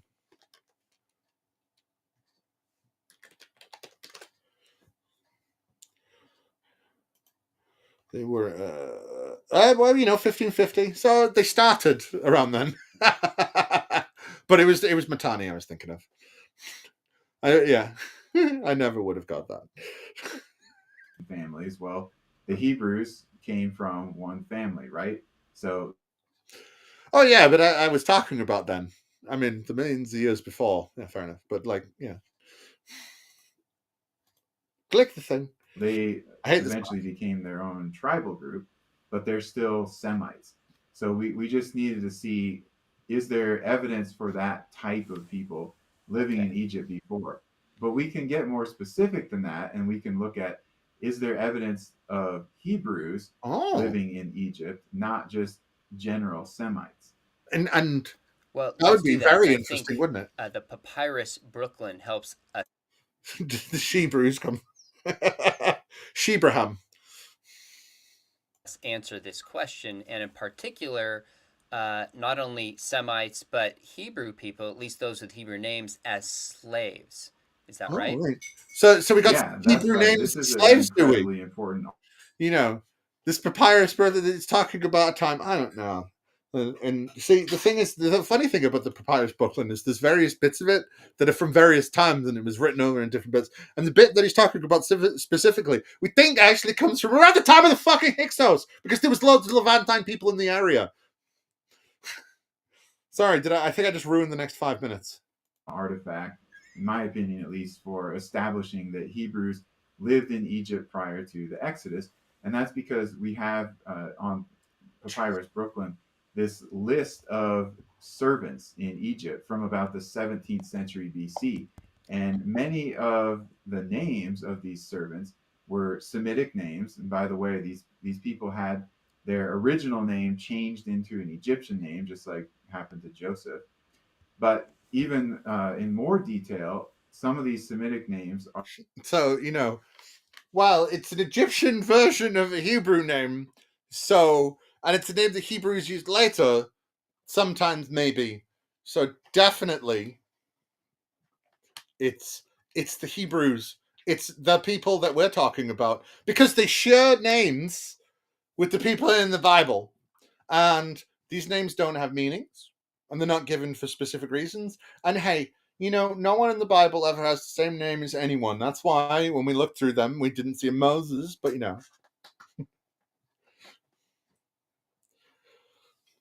but that's right. But he's not ignorant. He's being unless the University of South Africa and biblical archaeology is just teaching outright lies, right? He knows about this stuff, and that's why he's basing all of his arguments off things that are based around the Hyksos. Because he knows that Sean McDowell probably doesn't know fucking anything about the Hyksos, and he knows that no one that is going to be watching Sean McDowell is going to know anything about the Hyksos. That's the whole point. So you can make it look like there's all this solid evidence because these people aren't going to look it up either. They're going to go look at these two fine, upstanding Christian men talking about fine, upstanding Christian proof. So they're going to take him at the word immediately. That's why he's put PhD at the end of his name, because you're supposed to take what he says a lot more seriously. So when he lies, it's perfectly fine. Did you see that he has PhD on the end of his name? Do you have PhD on the end of your name? How dare you even say anything against this fine, upstanding Christian man? Don't know. So no, they do not.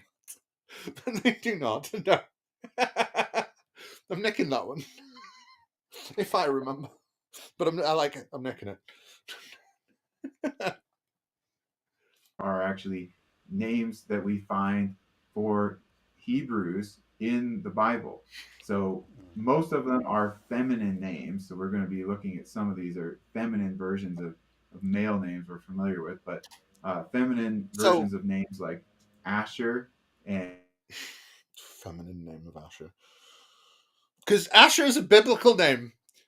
And Asher totally isn't, I don't know, a city in Assyria.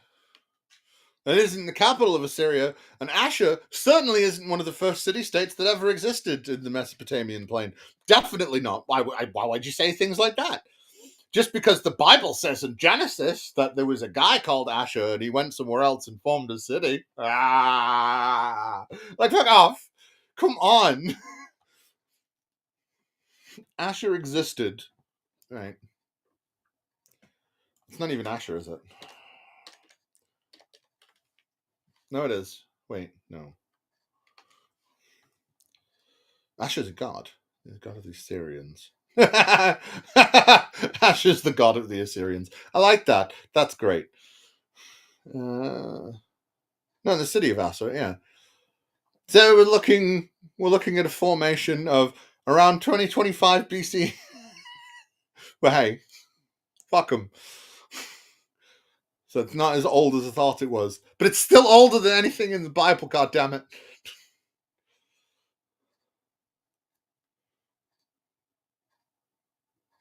And Issachar and Jacob. We also have the name Shifra, which appears in Exodus. Oh my god, we got the name Jacob. Oh, we got the name Jacob. Well, sir, PhD, sir, you never guess who, like, I don't know, one of the first 2 or 3 kings of the Hyksos is literally called Jacob. It's almost like it's that.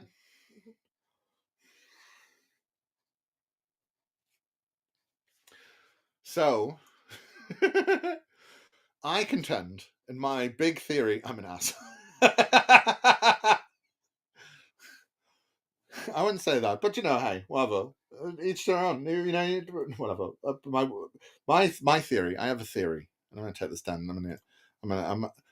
I contend, right, that, and this is one of the things I actually wanted to talk to Deviant Outcast about, that the entirety of the Exodus is actually talking about the Hyksos leaving, and the Hyksos, once they left into the Levant, they were chased by Egypt. We'll talk about that later.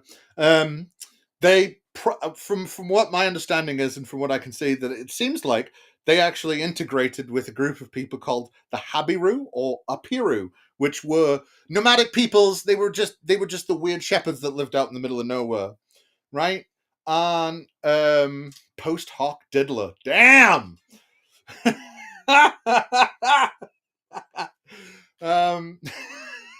As I say, so then they go in there and they get their 12 tribes because or whatever, right? Basically, that it means it's 12 leaders, 12 patriarchic type leaders. They have cravings and stories, but they don't want to tell stories about being driven out in warfare and being decimated. It's actually telling a story of, no, fuck it, we were slaves, and I know we were some of the ones that were keeping slaves, but look at the way Egypt is now, and it's totally, we because, like, say around the Bronze Age collapse, I don't know, it's almost like Israel started to form as an actual state because they had a slow infiltration and just kind of took over. We don't have a lot of signs of any battle, just kind of, they kind of wanted it in town and stayed, basically, in the most simplest form of what it is, right? So they make a story of how really they were chased out because they were slaves and they were the hard done to people, and God is on their side because you can tell that they've come out. And I totally think it's just talking about the Hyksos. It just makes all the sense. Now the thing is, right? The way I look at it is that I am not any kind of PhD, and I don't have any of the doctorates or any of the things. So these people must have thought of this first, right? So they must have some reasons why I'm wrong, and I would love to hear why. Because the best I've heard is, well, the Apiru or Habiru existed afterwards. It's like, well, it doesn't have to be all of them. So I don't know, but let us carry on. Chapter 1. That's the name of one of the Hebrew midwives. We've got a compound name with David. We've got a compound name with Eve or Haya. And then we even have name, so it's okay. Someone like, come on, yo. We got proof that before there was some people in Egypt that had possibly Semitic names. Because even when you look them up, they are not. And like they are like, if you look at them in English, they kind of look vaguely like it. And it's like, even if you want to say they were changed, like, who cares? This isn't proof of Hebrews.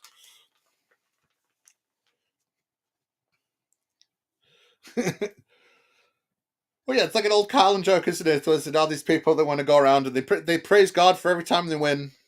Was it? Fuck it. I fucked it all up. I mixed it up with another joke.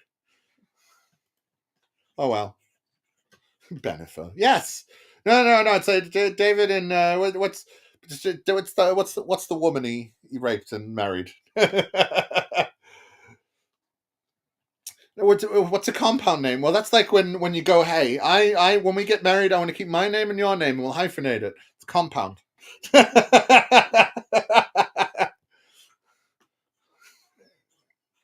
It's on the wrong side, and it's confusing me because I've been clicking it. Name that was apparently Hebrew.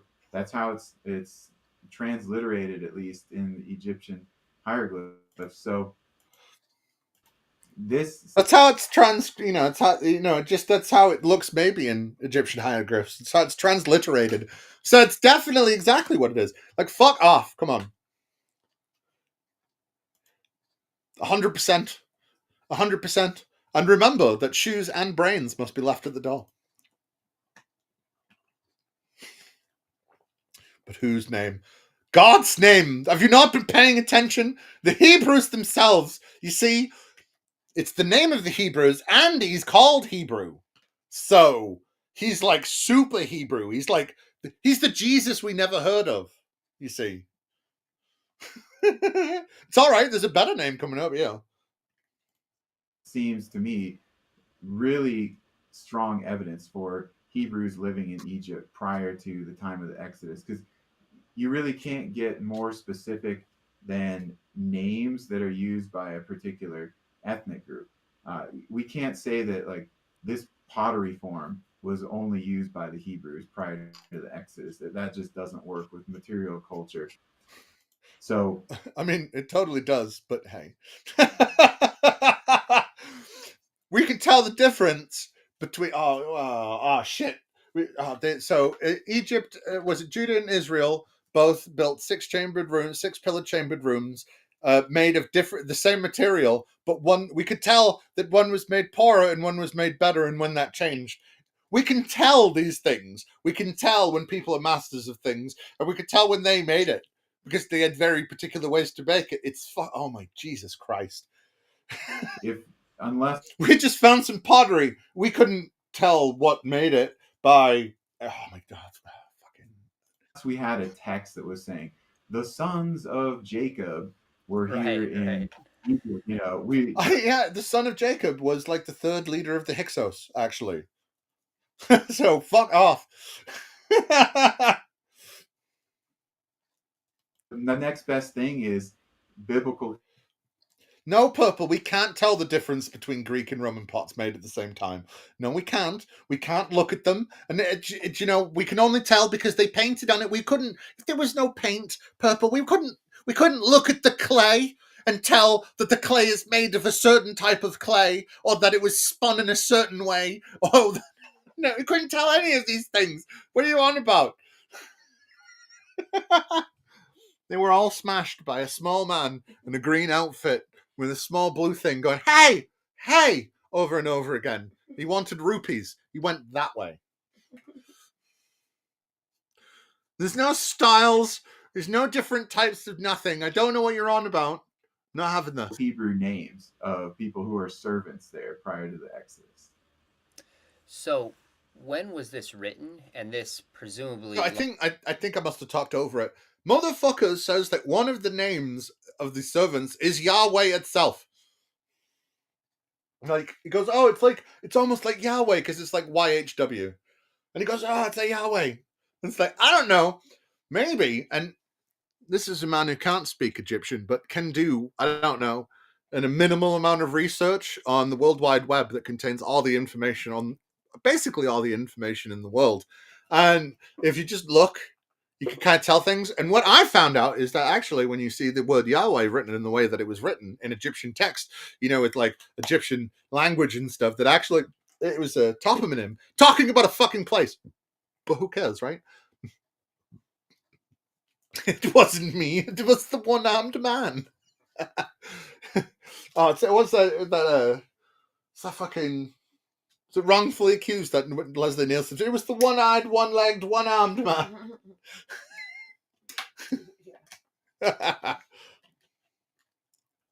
Lines up with the chronology that you're laying out, right?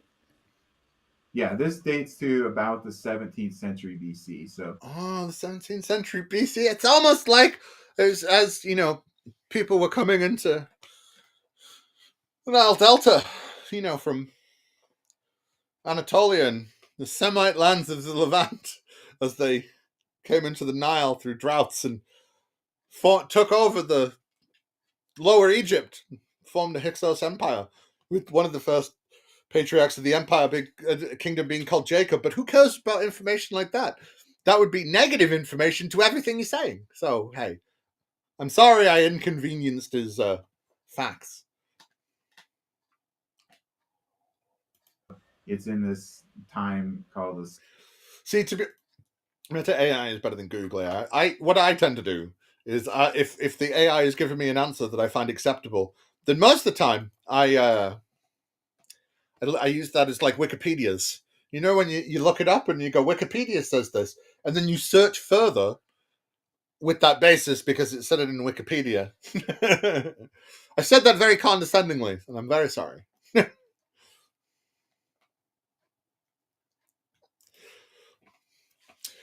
Well, yeah, especially when most of those names actually aren't even what they were in Hebrew. And like the fact that there's a lot of these things that are mentioned that are like, there's even names that are like Potiphar. We're talking about Egypt. The name Potiphar, you know, the fucking, is he the baker guy that dies with thingy with not Jacob, Joseph in his Technicolor Dreamcoat. Joseph. Potiphar is a name that didn't appear in Egypt until, I don't know, around the 7th century BCE. It's almost like a lot of that was rewritten around that time and then edited around the time of Ezra after the Babylonian exile. You know, but who cares about that sort of thing? I always try triple checking. Well, I'll triple check. I check many things unless it's like a super trusted source. But well, Second intermediate period. It's a little murky chronologically, but yeah, we can. The funny thing about the second intermediary period is it's not actually that murky chronologically, but put it within that sense. It was like a big time of chaos that people in the second period and in the first intermediary period, because of the chaos of not having a pharaoh and having two kingdoms that would fight against each other and all that stuff, they would, I don't know, write apocalyptic literature talking about a pharaoh type character that would bring peace to it all. I don't know. I'm just saying that for later, maybe for a friend. Basically. So we're talking about 200 plus years before the Exodus, something like that. Okay, so point A, in the pre-Exodus era, we have evidence for Semites, non-Egyptians. Depends what we're talking about. Because, like, I don't know, some things are pretty set in stone. But when we're talking about murky things, like my theory about the Hyksos, I completely understand that it's a conspiracy theory. But I don't find a lot of negative evidence for it. So what we're talking about? Well, one Titus Kennedy PhD is lying about the Exodus, and I'm making fun of him for it. He's trying to say that there's a group of people called the Hyksos that left after the second intermediary period, after they ruled the Lower Egyptian Empire for about 100 years, and he's trying to act like that is Moses without mentioning them. So that's cool. But how are you doing? It's from Canaan in the area. And then as we get to the period of the Exodus, dating at least around that time, we have evidence of Hebrew names and being kept as slaves. Is that our two components so far? The entire Bible isn't a lie. There is some very small nuggets of fact in there. Is that fair?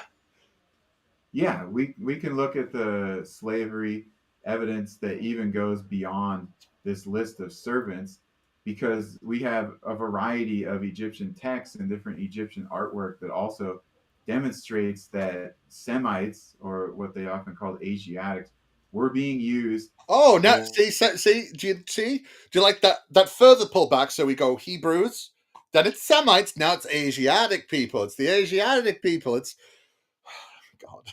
For slave labor, specifically in the 18th dynasty. That the beginning of that dynasty is really when that exploded, and that is something that also I think fits perfectly with the Exodus story.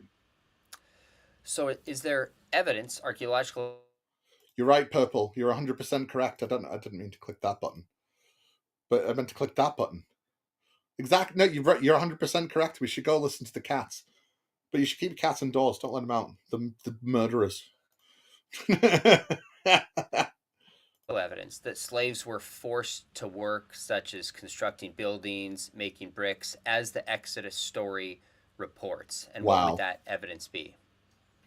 Yeah, absolutely. Probably one of the best known and really a great visual comes from the tomb of this official Rekmirah.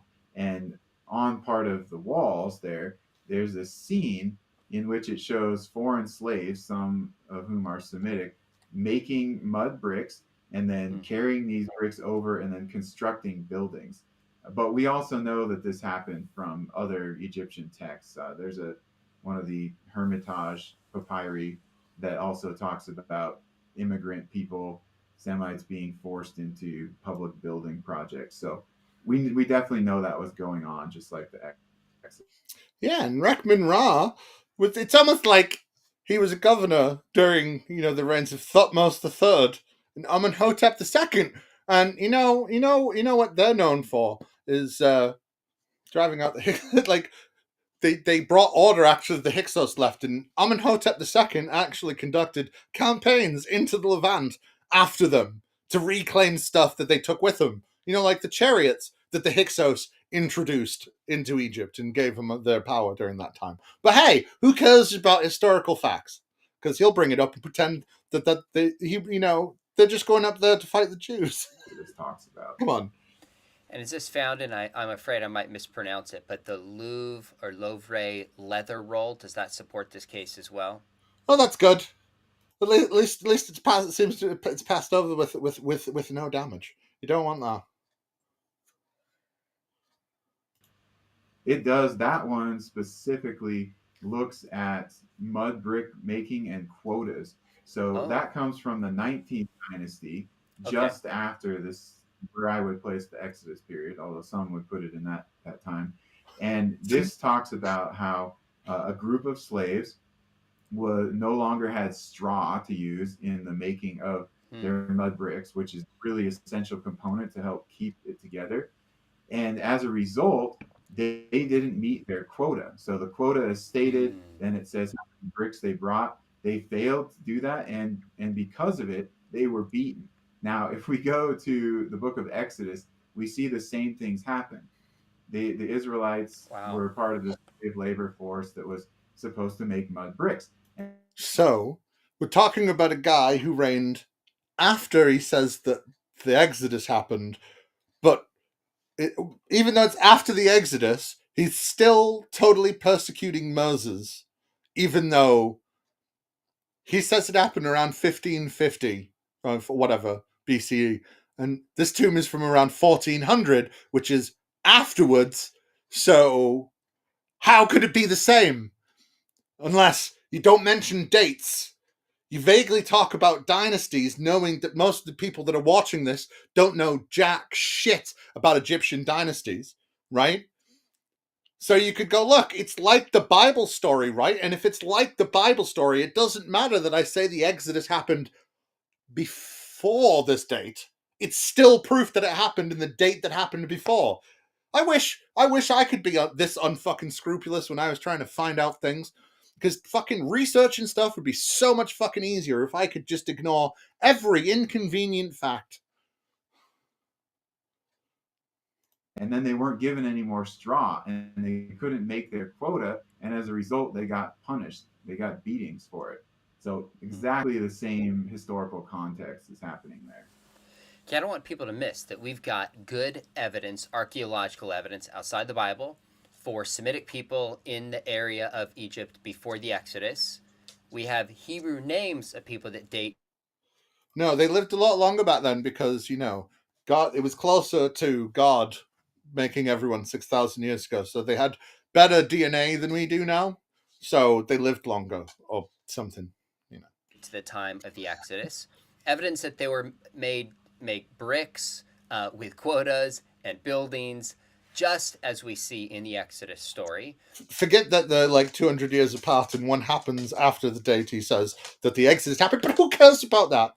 Now, you have this other component you've talked about that fascinated me. I'd never heard this before. It was called the wane of the heart. What is that, and how does it allude to the Exodus story, presumably in terms of Pharaoh's heart being hardened? I forgot about this. Oh my god.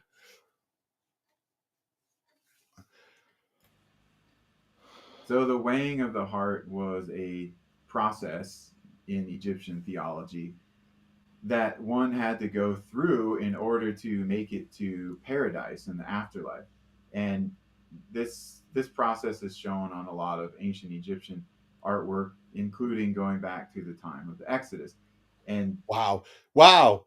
That is so amazing that Egypt had its religion before the Hebrews were like, I don't know, twinkle in Abraham's testicles. Like, what? the basic scene would be that there are these scales, and on one side of the scale, you have the feather of truth, and then it's weighed against the deceased's heart. And if the heart is too heavy, then they don't go to paradise. Now, in the Egyptian viewpoint, They don't go to paradise. Egypt didn't have paradise. There was no. It's just an afterlife, and it was much like the life they were in then. It wasn't. But hey, the weighing of the heart. more you would sin, the heavier your heart would become. So, if we go and look at Moses's discussions with Pharaoh, we see this talk about hardening of the heart, right? Well, if you look at it in Hebrew, there's actually two different words that are used. So it talks about how Pharaoh made his own heart heavy, which by implication is that he is sinning. Yes, Ember. Immediately he did. Yes, he did. Immediately he did. It's almost like they're very fucking predictable. Well done. 1 million points to Ember. Congratulations. I'd play a thing. I'd throw. I don't have any confetti. I have nothing. But you win. You win all the things. Well done. And sinning by opposing Yahweh. And then the other. Whoa, what? Right. Whoa, no, so sorry. I paused that at a bad time to point out how correct Ember was. But he says after that immediately, because Pharaoh hardened his own heart because he was sinning against Yahweh. Yes, Ember, that'll have to do. But so God, he was Ra. No, it's not even Ra. It's Anubis is the god. Is it I'm not really good on Egyptian fucking religion. But when it is Anubis, it's the god, the dark one, isn't it? Yeah. He cares if you piss off Yahweh. Anubis cares, and because they believe in that god, then their god must be correct because they believe in their god. And by their god, I mean the Egyptians believe in their own gods, and so that means theirs is real because he hardened his heart. I know it's God says that God did it because he hadn't punished Pharaoh enough. But who cares about when God says that he did it, right? It's definitely a Hebrew mistranslation of the Hebrew that Pharaoh did it to himself, even though fucking Yahweh boasts about it. Component of that is that it says that God strengthened Pharaoh's heart, basically, so that he could make it through the plagues. So Egyptians or people from that time period, Israelites presumably too, they would understand exactly what was being said theologically, that Pharaoh is sinning, making his heart heavier, and he is not going to make it to paradise because of that. Yeah, I think that's totally what they all read that as. That's totally what that was when God says, and you know what? I've had this heart because I had not punished him enough. Oh, God. Okay, so to this point, we have the Hebrew people in Egypt during the time of the Exodus as slaves. So we have people we have sort of Hebrew names on a slave list, and in the 18th dynasty, and then during the the 1800s BCE, and then 1700 BCE because it was the 18th century, and then in Anubis, and then Amenhotep in the 1400s, he had a guy that had they had a thing where they made bricks, and that's after that. And you saw that the weighing of the heart is just like hardening the heart. It's a great framework of proof we're building up here. I really see the road that's going to lead me to believing that this is all 100% true, and I really hope he hits it out of the park. Slaves, making bricks, etc. But then you talk about what you call the possibility of an Egyptian remembrance or record of the plagues, what's called the Admonitions of an Egyptian Sage, but more commonly, as far as I understand it, the Ipuwer Papyrus. What is this, and how might it help us in understanding the case for the Exodus? So this is an Egyptian papyrus that dates to the 13th century BC, at least the copy that we have. There's only Okay. one copy known in existence today. It was composed sometime before that, so before the 13th century BC. And Yeah, the author, his name was Ipuwer, so that's why it's often and anybody who's like doing all this Egyptology stuff with a PhD in his name should know that there was a lot of this type of literature that was written around that time, and it's almost like it was about the chaos of the intermediary period and the remembrance, or talking.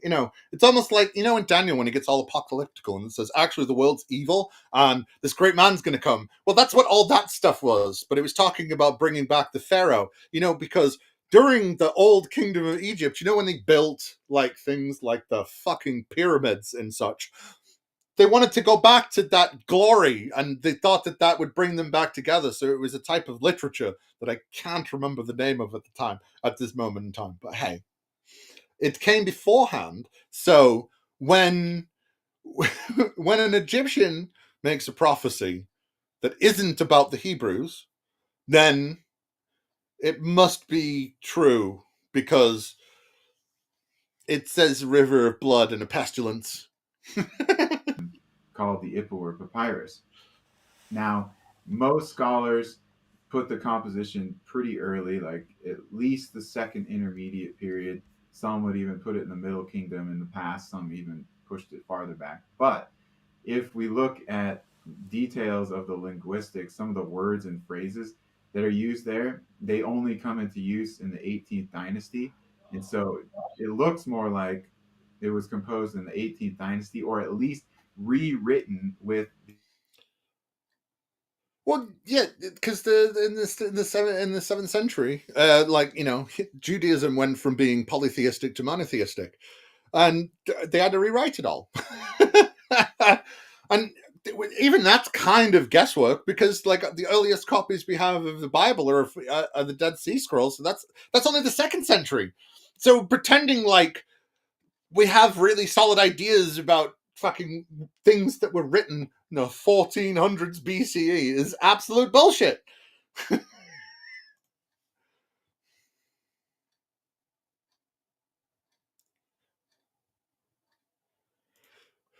To be fair, he did say that the copy we have is from then, but these type of things are known to be from earlier because it's a whole genre of writing. It's not the only one. There's a bunch of them, and they're all from the end of the second intermediary period into the start of the Middle Kingdom. But that's from my cursory looking up of like 20 minutes yesterday. So the language of that time.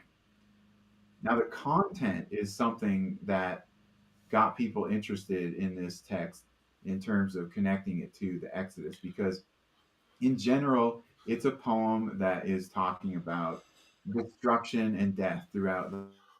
oh yeah, but no. When it's talking about the Bible that's made before, it's a prophecy. It's not the Bible copying. It's a prophecy. The Egyptians were prophesying about the stuff happening later. You see, because God, in His infinite wisdom, knew that what he should do is talk to this Ipuwer Egyptian, right, and tell him to write things so that later on, some Christians could know the real word, and this would be thousands of years in the future because God is playing 16D chess and he's 45 billion moves ahead of us. So I'm afraid.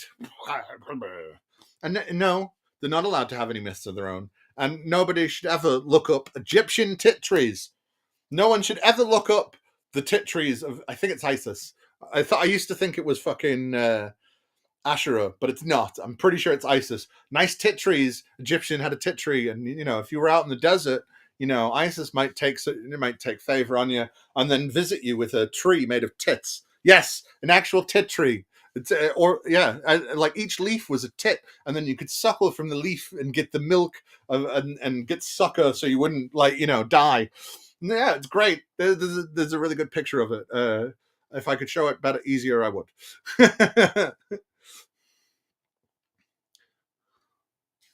The land of Egypt, but there are some really interesting lines in there. Like the river has turned to blood, so the Nile River has turned to Mm, blood. Blood is all throughout the land of Egypt, and that people reading that they just immediately think, oh, yeah. that feels like the Exodus story, and so that's where the connection initially came in.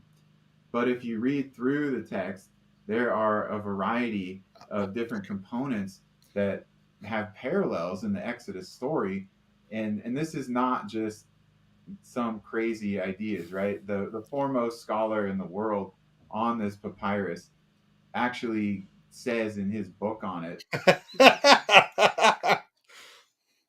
How did you not? Because you haven't looked into Egyptian theology enough.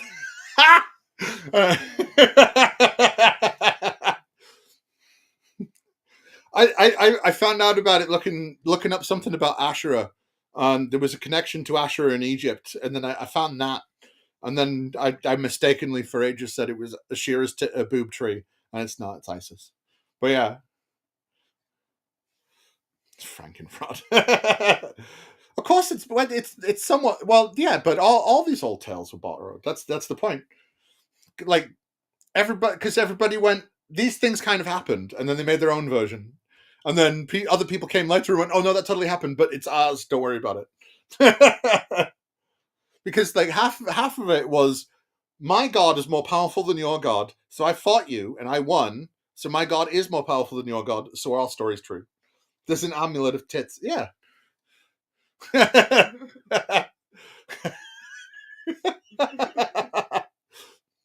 As ISIS become your favorite god now. You have to be careful when you say that. I suppose people might put you on a list. That he notes there are linguistic and thematic parallels between what Ipuwer is writing and the Exodus story or the Exodus plagues. But he says because neither text is writing about an It's an old Carlin joke that I love. My God has got was it? My God's got a bit. No. Do you believe in God? No. Bang, dead. Do you believe in my God? Yes. No. Do you believe in God? Yes. Do you believe in my God? No. Bang, dead. My God's got a bigger dick than your God. Fuck off. My God's better.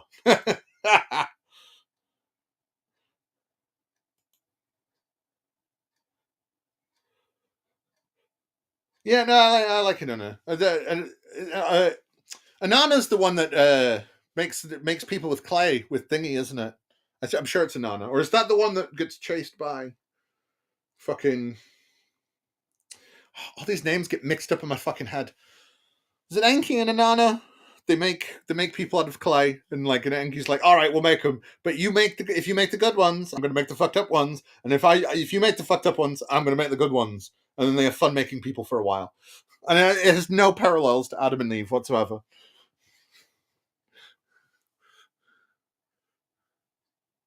historical event, they can't be talking about the same thing. Gotcha. So that's the general view.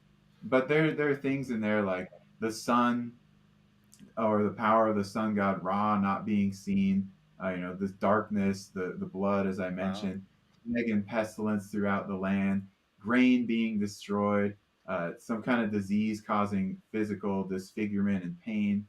All these different people are dying, mourning, rebellion against the sun god, the absence of the Egyptian gods, the pharaoh not doing his job, and then Because these stories had nothing to do with the chaos of the first intermediary period, where they wanted the pharaoh to come back and reunite the bottom and the top kingdoms. I always mix up the names because I'm stupid. gold, silver, and jewelry being in the possession of the slaves. So these are all things that we see in the Hardcore Exodus solid proof of story. Moses we got right here. And those parallels, I think, are very powerful. Powerful. Obviously, we do Of have power. linguistic and thematic parallels, but if the chronology could line up and they're talking about historical events, And I think what we have And the chronology, well, it could line up. It could. Do you know, if you look at it sideways from a long way away and you squint, it's totally the same. Totally the same. You can totally maybe see it, possibly, maybe the same way. Oh, Jesus. here is a poetic version from an Egyptian, not the royal annals, talking about that time of the Exodus. So this is admittedly built on. Now, to be fair, I think in a court of law, they would actually find both of them innocent because neither of them had knowledge of good and evil. So neither of them even would know that they were doing anything wrong because not doing what God says would be evil. And if you don't have the knowledge of good and evil, well, then you wouldn't know that you're doing bad. So it's like saying that toddler that shot someone by accident with a gun because they were playing with it is culpable for that murder, even though they had no idea of what they were doing. But hey, that's only when you think about it. Don't think about it, just believe. On some debate about the dating of it and the interpretation. So it's a possibility, but maybe just a strong possibility, you would say, for an Egyptian record in a more poetic way that seems to match up. So we wouldn't expect this, but I guess you would say this is another interesting piece of the puzzle that adds to the cumulative case that makes it more likely. Is that fair? Yeah. I think it's plausible, and I think it's an interesting text that we need to look at and consider. Yeah, it's that framework. You just build a frame and then you place very specific points of information on it, and you pretend that you've built a house of facts and hope that a big bad wolf doesn't come and blow it down. Because Jesus, what, like, anybody who even has a twiglet of knowledge of fucking anything about Egypt can tell how much bullshit this all is. But hey, fuck them. It's again, it's not an official royal document. It's the Okay. work of a poet or a bard, so it's going to be a little bit different than when we're reading the Pharaoh's annals. Oh, right. So yeah, you're right. It's from like a poet. It's like a bard. So. So if that can point to true and factual information, then the fact that Macbeth exists says a lot about Scottish history. Macbeth killed the king guy because his wife said so, and it doesn't matter that there's no records of it in the world. One William Shakespeare did write it, possibly. So it's definitely true because Scotland exists still to this day. But we also couldn't say that this is definitive evidence. Yeah, Again, exactly. like you said, there are debates, there's different interpretations about the time of composition and if it's talking about historical events. And this So video, if you're and this video isn't called. What's this video called? It's called something that is 100% not true, even though it's claiming that it's totally 100% true. The fuck is this fucking video called again?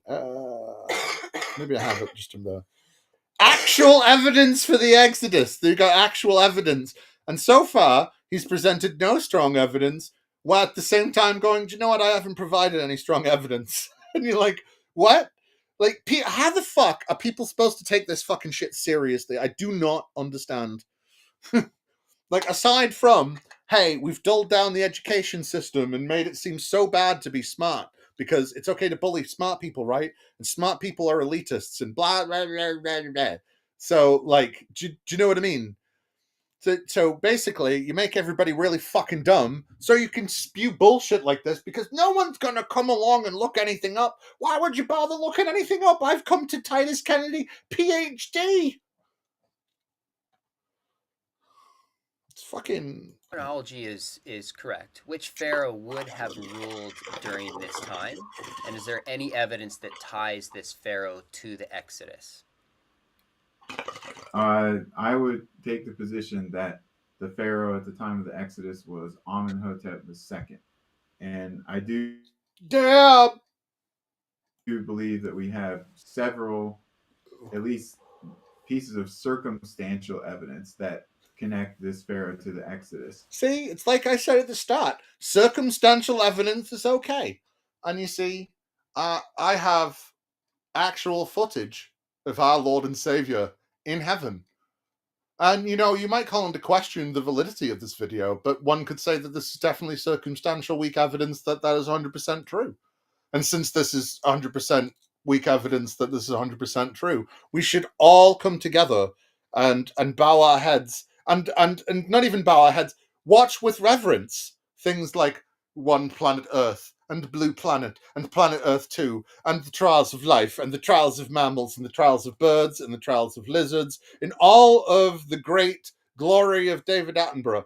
And to be honest, I would especially recommend, I can't even remember what it's called. He has a 3 or 4 part special where it's like I Spy on Tigers or some shit, and they watch a family, one female, one mommy tiger bringing up 4 cubs for like 3 years, just non-stop, and it's fucking amazing, and it's some of the best shit he's ever made, and because of that, our Lord and Savior, he needs to be more revered. For when he does pass, he shall rise up. And not, I say to you that some of you watching this stream shall not pass before his Father's kingdom does come on one earth. And hello, Crystal. How are you doing? There's no smoking gun, so to speak, with an inscription of him talking about Hebrew slaves exiting. But there are several components of the Exodus story that we see illustrated during his reign that, as one thing, we could say that's just a coincidence,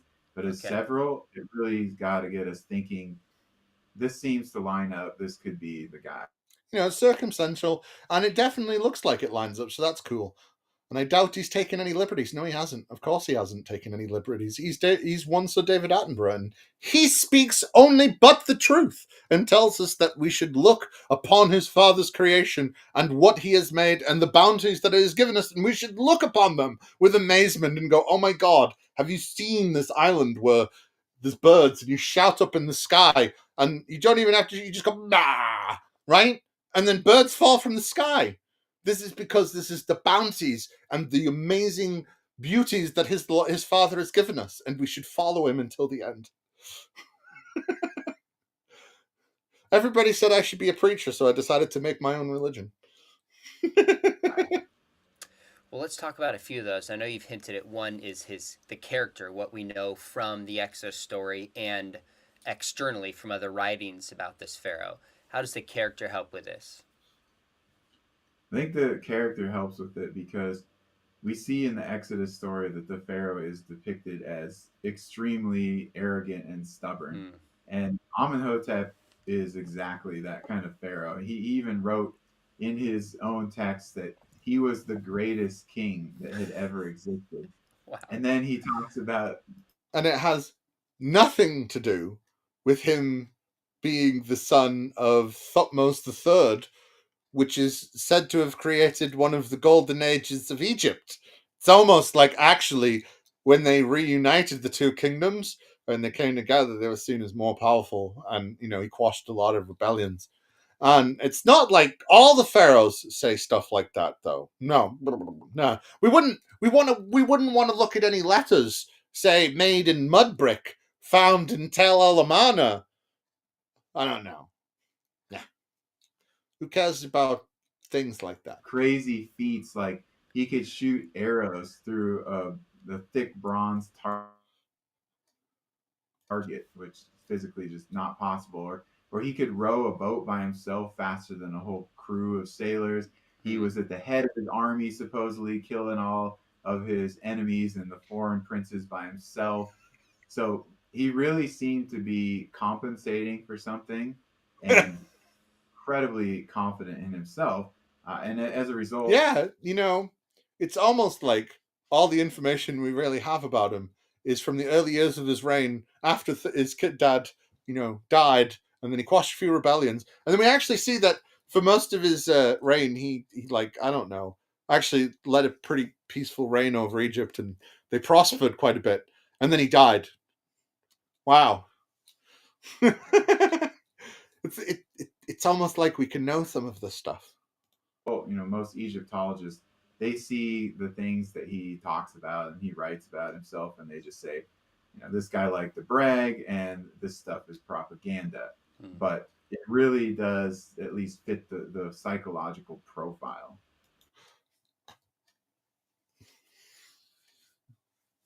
It really fits the psychological profile. Do you know what I mean? Like, hey, no one's ever very late. We're all like wizards. We arrive precisely when we mean to. It's good to have you. Doesn't matter. Word up. And if you're late, then you should click the like button because you're late, and that'll make up, and then everything will be at peace. So the psychology matches up. What about archaeologically? Oh fuck! I was making fun of that. The fucking psychology matches up. Fucking making psychological profile on a fucking character in a book that is in it for not very long and says very little, and in fact has his mind changed by God after he goes, "Fine, take your people and fucking go," and God goes, "I have not punished this bitch enough. I'm hiding his heart. Sorry, I'm weighing his heart for Anubis because I'm the only God." And he's sitting against his god by not respecting me. Something like that. See before. Memphis stele of Amenhotep. So Amenhotep II, he had what seems like two military campaigns. Yeah.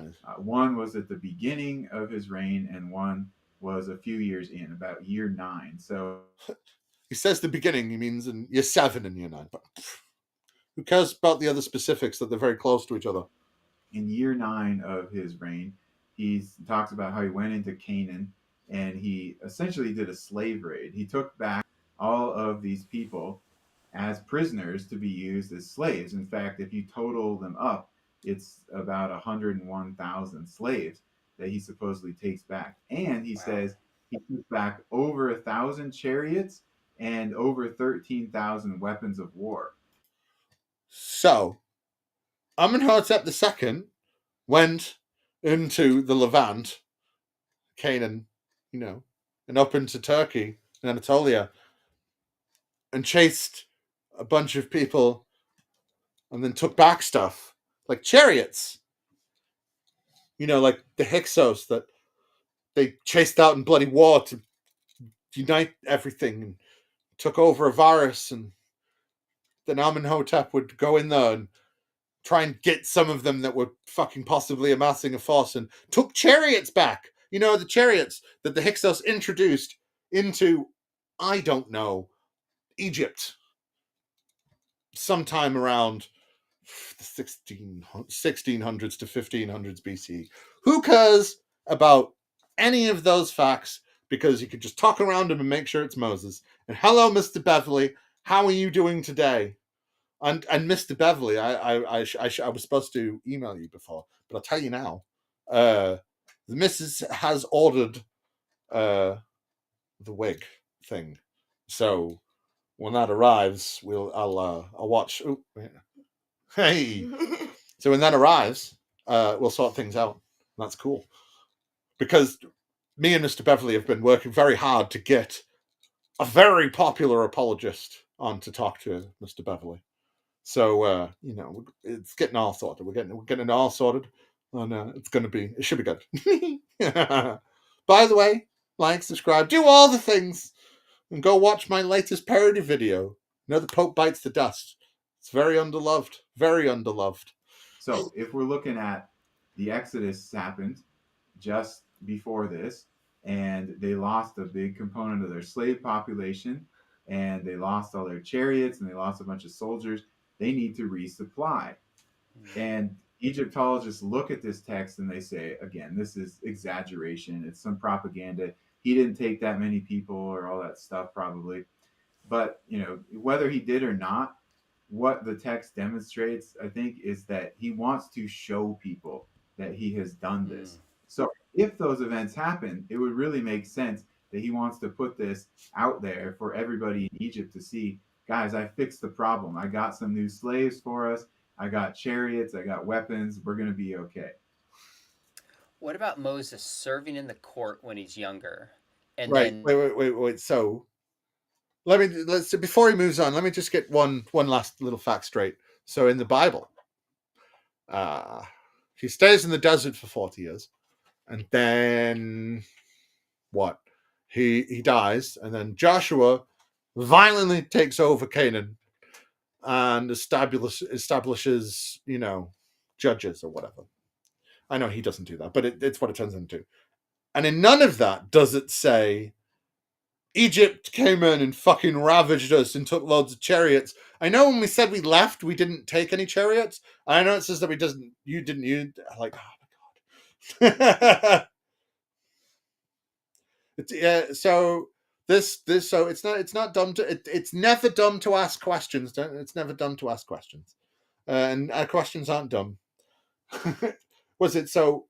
This guy wrote a book, unearthing the Bible, kind of making fun of the Bible unearthed, and he's talking about, and he's got a PhD in biblical archaeology from South Africa University. I think that's what it is, or it's one in South Africa, and he's given us his proofs that the Exodus happened, and all of his proofs are saying that basically the Hyksos existed, but he doesn't talk about the Hyksos. He just uses all the facts, ancillary facts around them, and says that these people were Moses because reasons. So like he said, oh well, we've got proof that there's slightly, because he says Hebrews, and then that changes to Semitic, and then that changes to Asiatic. But as long as you say it at the start, it's fine because that's what people remember. And then the other times you can pretend that that's what you were talking about the entire time. So the people existed then. Then 200 years later, there was a guy who ran a city, and his tomb says that they made bricks and were punished because they didn't make enough bricks because of the straw they didn't have, and that definitely is talking about Moses after he said the Exodus happened. Right now we're talking about the psychological profile of the Pharaoh. We were talking about the psychological profile of the Pharaoh because you can do that. Definitely about the Pharaoh Amenhotep II, because we have loads of his writings. We have loads of what he thought, what his hopes and dreams were. We know all this stuff, and it was the same about the Pharaoh in the Bible, and we know that they're the same. Not the same, maybe, I don't know. And, what is it? 40 years later comes back, and there's a new Pharaoh. Does that chronology match up? I think that is an vastly. Well, yeah, it does, and it also proves it when you put PhD on the end of your name, because it means that everything you say is definitely much more trustworthy. Because do you have a PhD? I don't have a PhD, so you must know better than me, right? So I guess what you all sat here watching me for? We all sat here watching me for when I don't have a PhD and this man does. You should all be just watching this man tell us exactly how because he's got a framework from A to B, and this is all gonna culminate in definite actual proof of the Exodus. He's got 20 minutes. Not of my time, of this video. Appreciated and overlooked component of the story. I go all night, baby. So we have, as you said, Moses. He kills the Egyptian. He flees into the wilderness. He's there for 40 years. Then God tells him, hey, the Pharaoh who is pursuing you has died. You can go back to Egypt now. Well, that seems to indicate that the Pharaoh who was in power when Moses left continued to rule for those 40 years. Did he? Because I thought he drowned in the sea parted, and then they went in, and the Pharaoh with all the chariots drowned. I didn't think he lived for another 40 years. It's not very miraculous, is it, if they all died? I guess it's more miraculous that the Pharaoh was still alive. Praise Ra! Ra be upon him and us. His light shines to all the corners, getting rid of the darkness. This guy knows that Moses... All right. I don't think you've been paying attention, right? So he has a framework from A to B, and he knows Moses is real because there was Hebrew, Semitic, Asiatic names, and then the character of the Pharaoh and there was a thing where they made bricks. So Moses was when he's talking about the tomb with the bricks. Moses was the third guy on the left. It's signed. You must have missed that bit. And so we're essentially looking. It's just I Moses was here 1550 BCE because he knew that he was going to be for today. Looking for the pre-Exodus Pharaoh who has a reign of 40 or more years. Now, there are hardly any pharaohs in Egyptian history who rule more than 40 years. Right, and when we talk about the term 40 in the Bible, it means many, not also necessarily 40 in itself. So, like, it rained for 40 days, 40 nights, many. Like, Jesus went into the desert for 40 days, 40 nights. Many. They really like the number 40. It's symbolic for some reason. And I cannot remember for the life of me what it is. I've been fluffing out these sentences and trying to remember, but it's not happening. I don't remember. One of the few happens to be the father of Amenhotep II, who was in power for 54. Sorry.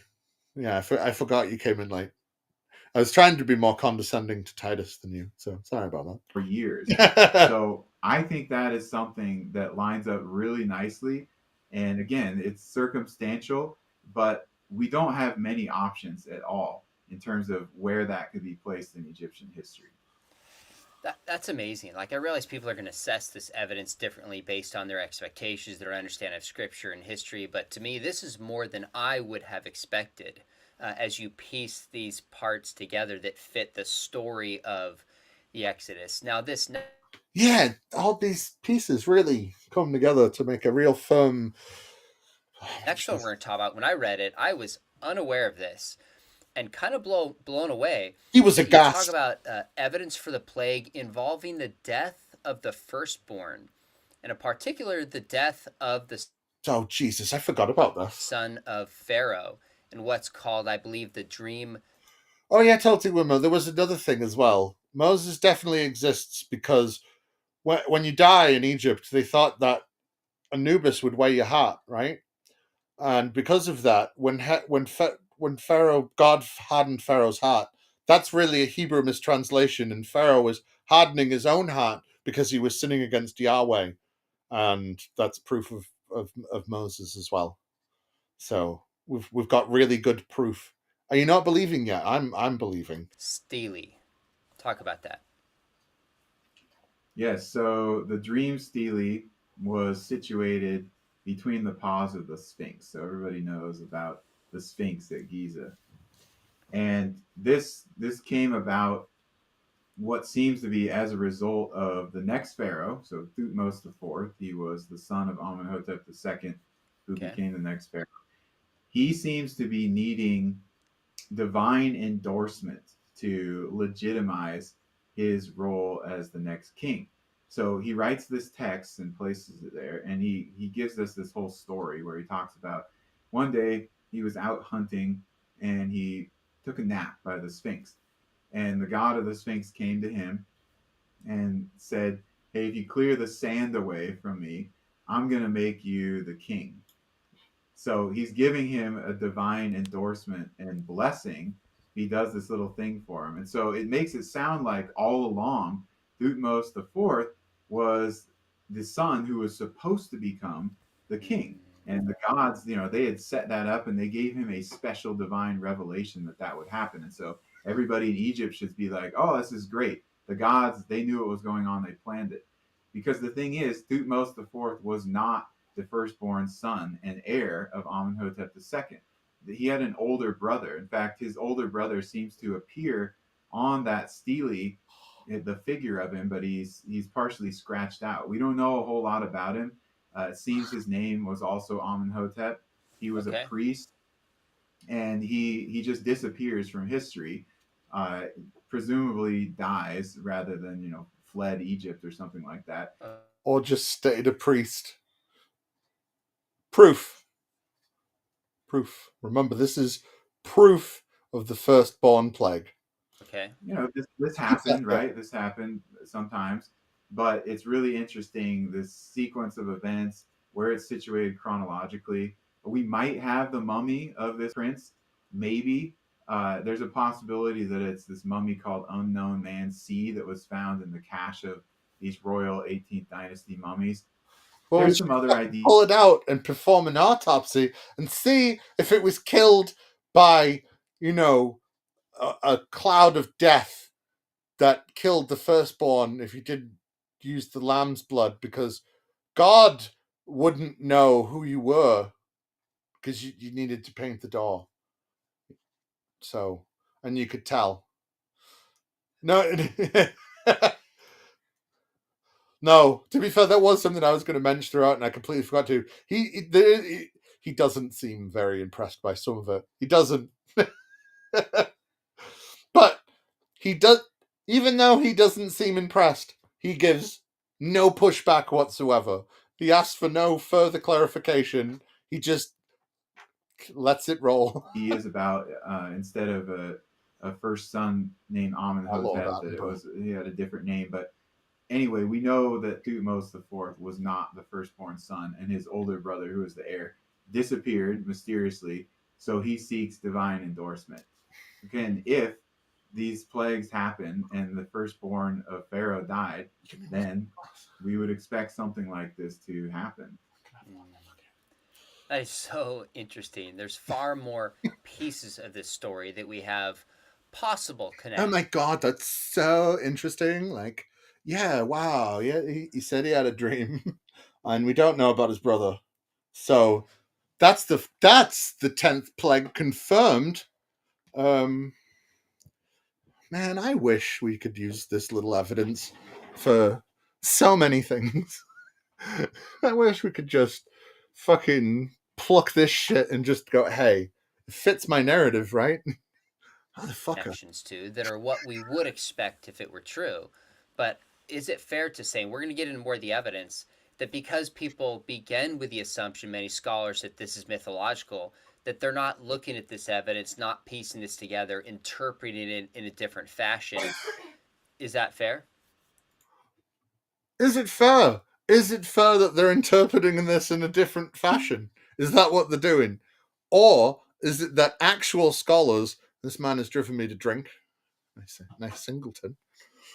Singleton of Dufftown. Very nice. That actual scholars doing actual scholarly work would know about the Hyksos. So they would judge it in that way. Would it be that? Yeah, when you come with the presupposition that the story is mythical and there's not going to be any evidence for it, or you might even be looking in a different time period, then of course they're going to look at things differently, and they're going to I think individualize the components of the evidence rather than look at it as a cumulative story or a cumulative case. And they will say like, okay, that's interesting about the dream stealy, but just because his older brother died and then he got a divine endorsement doesn't mean he died in the plague. Well, of course not. But we're not looking at all these things in isolation. We're looking at all of this different circumstantial and some not so circumstantial, all together flowing with this story, this narrative that's laid out in Exodus. And because they're not looking at the whole breadth of information laid out before us. I don't even think he knows what he's saying though. That how, he's not talking about the Hyksos. So if he's not going to talk about the Hyksos, because that was the funny thing, right? So at the very beginning of this, he mentions Manetho, and as like Manetho talks about these people leaving, and what he's talking about very specifically is the leaving of the Hyksos. We actually found out about the existence of the Hyksos from Manetho, and he's like, no, he's talking about Moses, even though so. He's being very disingenuous because he's actually read the fucking thing that Manetho says. Manetho is the reason we call them the Hyksos. But hey, I'm fucking surprised he didn't say there was a pharaoh called Jacob. Do you know what I mean? Like, come on. And the probability for all of those things. Yeah, but they like to project because we're the ones with the presupposition because we have looked at the evidence and gone, nah. They think that that's presupposition because we've come to a conclusion based on the evidence placed before us. Whereas they think them being converted is the evidence being placed before them. So we must be the ones with the presupposition. It's always fun that really everybody wants everybody else to be doing the thing they're doing, and if you can put it on them in any way you can, it's cool, right? He's got PhD on the end of his name. He is a nice, fine, upstanding Christian. He must be. He's got a PhD. It's on the end of his name. So what? He wouldn't lie. There'd be no lies of omission. He wouldn't leave facts out. He'd give you all the. He'd want it. He's trying to give you the proof of God. So he's going to give you all the facts. All of them, every single one. Things happening together, all of this circumstantial evidence and some of more ambiguous but less circumstantial happening. What? More ambiguous? Was it less ambiguous but more circumstantial? Motherfucker, really?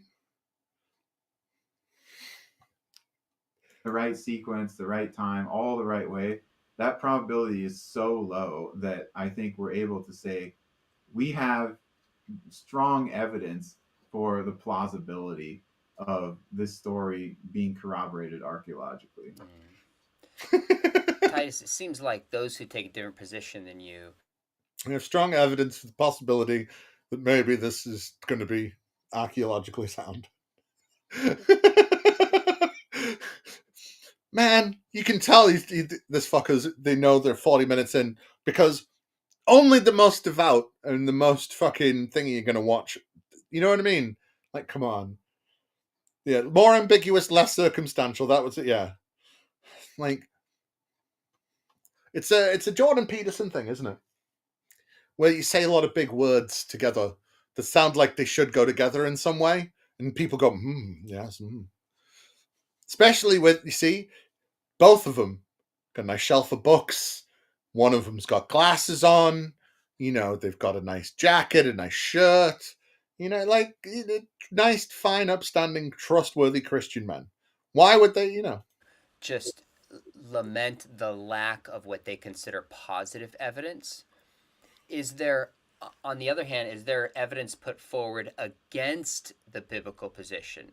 And I imagine it could be that they found that the pharaohs of this time, for example, like his firstborn became the next pharaoh. Like if he found that out and he was called the firstborn, that would seem to contradict it. Obviously, we don't have that. But are you aware of direct contradictory evidence to the chronology and Exodus story as you've laid out? Drum roll, please. No,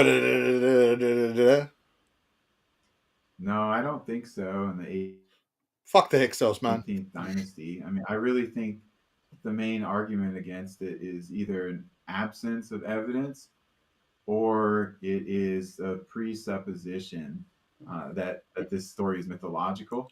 Or we could say, it's a way of explaining. He might be. I know Stephen Meyer does his Stephen fucking Meyer does his little introductions, and I've seen him on a lot of creationist websites, but I know his accreditation comes from, I looked at it before, the South Africa and somewhere else. I can't remember. These things away in isolation, right? So. Okay.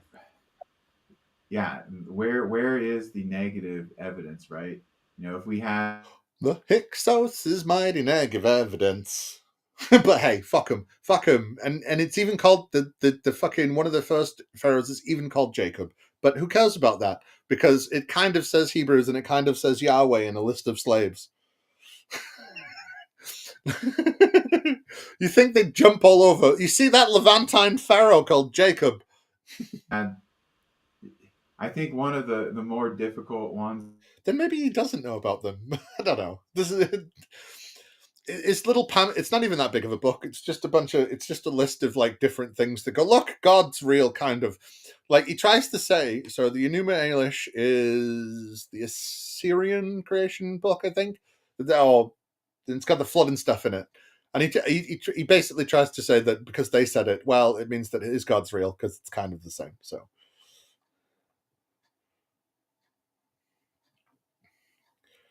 yeah, it does only relate to them, but it's projection. Do you know what I mean? It's not them doing it; it's us, because we've looked at the evidence and they haven't, and they think it's better for them because. Well, have you psychologically profiled the Pharaoh in the Bible like they have? I think not. Actually might be a little bit more connected to when the Exodus happened, 15th century, 13th century. Those are the two main. And this city named Ramses, right? And we could get into it and explain it, and I could give you an argument why I think it works in the 15th century too. But I'm not going to give it here because it's probably more fallacious than everything else he said, because the name Ramesses definitely doesn't appear in the 15th century BC. But who cares about that sort of thing? And that's why other Christians and Jews say that it's actually Ramesses the third or the second that is the Pharaoh in the Bible. But he'd rather try and link it to the Hyksos because there's more proof of the Hyksos, and because there's proof of the Hyksos, there's proof of Semite people in the fucking place that he needs them to be, and being chased out and pursued by the people he needs them to be. So it's more convenient to fucking tell half truths. You know what I mean? Because Sean McDowell probably doesn't know Egyptian history. The people they're talking to don't know Egyptian history. So it's getting other people to know this half shit and tell the lies that he's telling more truthfully because they don't know it's a lie. That actually doesn't remove the Exodus from history. It just might be putting it in a different period and reinterpreting some of those numbers we talked about earlier. So, okay, there's really not definitive negative evidence. There's not an evidence against it happening. Okay. We're just looking at absence. Gotcha. That makes sense. Now, the last piece in kind of what you call the A to B argument would be: is there any evidence now that the Hebrew people, the Israelites, leave during this time period and are found wandering in the desert for 40 years? Now, you personally went in and examined some of this evidence, which I found totally fascinating. Talk about the evidence that actually this group of people, the Israelites, in that place in that time, wandered in the desert area that we would expect. Yeah, so some of the projects I've been involved with, like this, looking at the wandering and then also conquest and settlement in Canaan. So for the wandering, this is somewhat of a problem, but again, it's not unexpected because we can't expect to find. It's good to live by. It's a good way to live. It's usually true, and by usually I mean 100%. Archaeological evidence of nomads from 3,400 years ago. Like, it's very difficult to even find evidence of nomads from 200 years ago. It's so hard to find evidence of nomads 200 years ago, yet we have so much evidence of nomads 10, 15,000 years ago, 100,000 years ago. We have so much evidence of so many nomads that we have different species of different types of hominids going around. We have proof of them. We have proof of a migration across the fucking land bridge into the Americas. We have proof of the Clovis Empire War that fucking killed so many people. We have proof of so much stupid bullshit from nomads so much further back in time. So I think it's called Kadesh Barnea. I might be getting it wrong because there was too many names and I should have written it down, and I never write these things down, and I should. But the place that Moses stayed with we found because it was a Hyksos outpost. And there's no nomad, no, not a potsherd, not one discarded bone, nothing. The idea that fucking even a few 10,000s of people fucking walking around would be unfindable is silly. But hey, Sinai. Now, what we do have though is some Egyptian inscriptions, two in particular, on a temple, the Soleb Temple, which is in northern Sudan. Now it was southern part of Egypt in ancient times. It was built during the reign of Amenhotep III. So he is the grandson of Amenhotep II. And he reigned around 1400 BC, I think, started just before that and reigned several years into the early 14th century, a couple decades really. So he's right at the time that the Israelites would be finishing their wandering and then going into Canaan with the chronological scheme that we're looking at. On this temple, there's a pillar that names all these different nomad groups. And the ones that we can identify seem to be associating their group name with a deity. Oh, I said this before, was part of the slave names. So we have like nomads that are associated with Baal, and we have nomads that are associated with Anat. And then we have one that says the land of the nomads of Yahweh. So this is the earliest mention. I mean, it doesn't say Yahweh. It says YHW. When it could be. It could be. Because we actually, there's more evidence of the early Hebrews actually coming from, was it not Moab? Oh my God, not Midian. Fuck. It's too many names. Edom. That's the one. Edom. And it's a possibility that came from there. There's also evidence that the god Yahoo or whatever might have come from there's a steppeland area, because one of the terms that it could El Shaddai or whatever, god of the steppe or something like that. To be honest, I wouldn't be surprised if actually early Hebrew tradition is just shit tons of different fucking things all tied together. Because like we even have slight evidence to show that fucking Yahweh could be Baal. Like why? Like there's a lot of different. Like even the fact he calls himself El means that he was a Canaanite god beforehand. There's a lot of different ways that the Bible shows that Yahweh came from a few different places. So.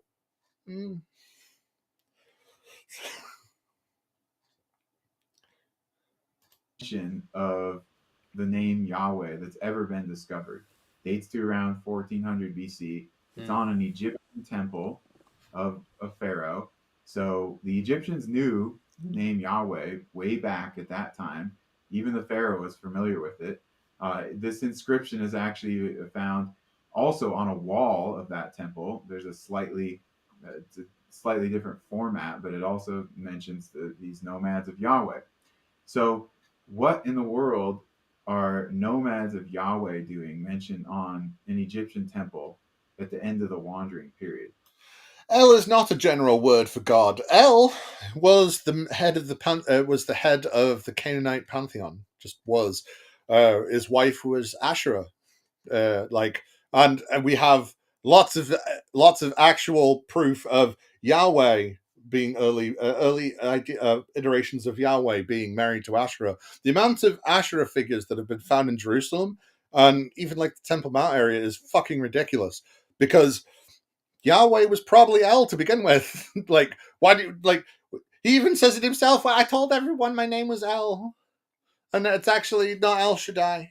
It's Yahweh, because you're a different religion now. We're a different people, because it was, most likely, rewritten in the 7th century BC under King Josiah, when he turned it into a monotheism. And even the Bible talks about King Josiah doing this, talks about him going up and destroying the things in the high places. And, he found the book of the law, which is Deuteronomy. And, like, that's what the Bible says. So, I don't know. Well, they're situated east of Egypt, maybe in Moab or Transjordan, Edom, something like that, right before they get into Canaan, probably. And they are wanderers, just as the Israelites were. And they're the people of Yahweh. And the book of Numbers even talks about the Israelites like that. Just because y'all have changed what El means doesn't stop the fact that El was the head of the Canaanite religion. And we have statues of him. We have stories about him. We know whatever. It's not our fault that we started to be able to read cuneiform, and we found out an amazingly large amount of stuff about the different gods of the area at the time. But hey, who cares about the way things actually were? Because we have a book that tells us whatever we want to hear. Because you listen to these bits, you listen to those bits, and is that phrase. So to me, this is Egyptian acknowledgement of a group of nomads who worship Yahweh, who are wandering east of Egypt just before they settle in Canaan, and that is our wandering evidence. Primarily. And that's 150 years after this guy says the Exodus happened, because he said, "Well, I think the Exodus happened around 1550 BCE." When the Hyksos were driven out of Avaris back into the lands in the Levant. But hey, who cares about what actually happened, right? Primarily, but I think it's pretty powerful. Yeah, that's amazing. Like you said, what would we expect to find? Yet we have an Egyptian record that dates to the time, mentions the name Yahweh.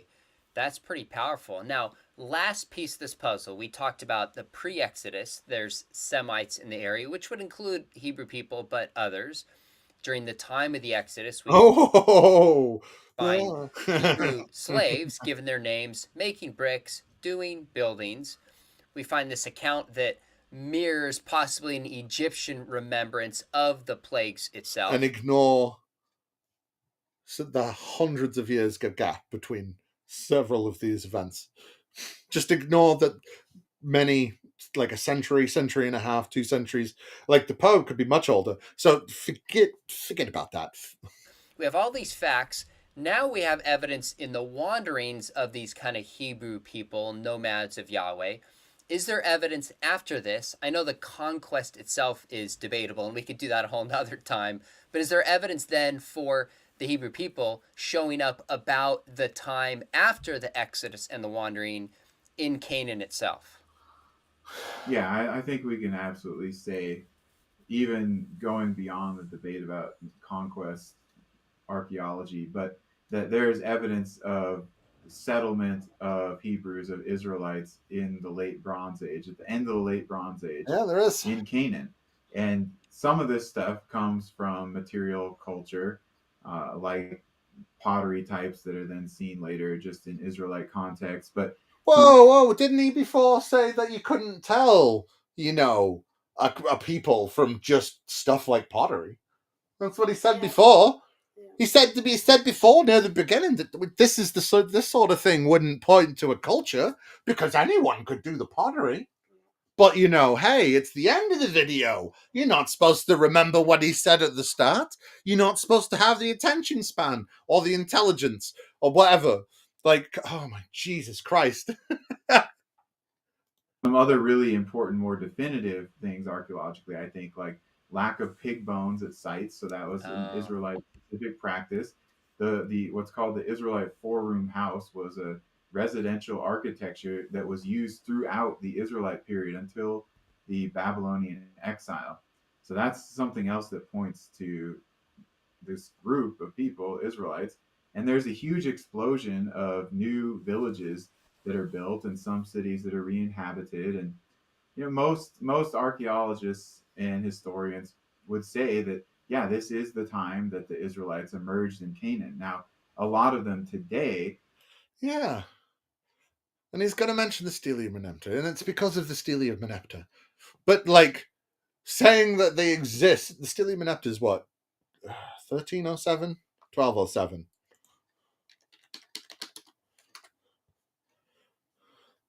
Around 1203 to 1213.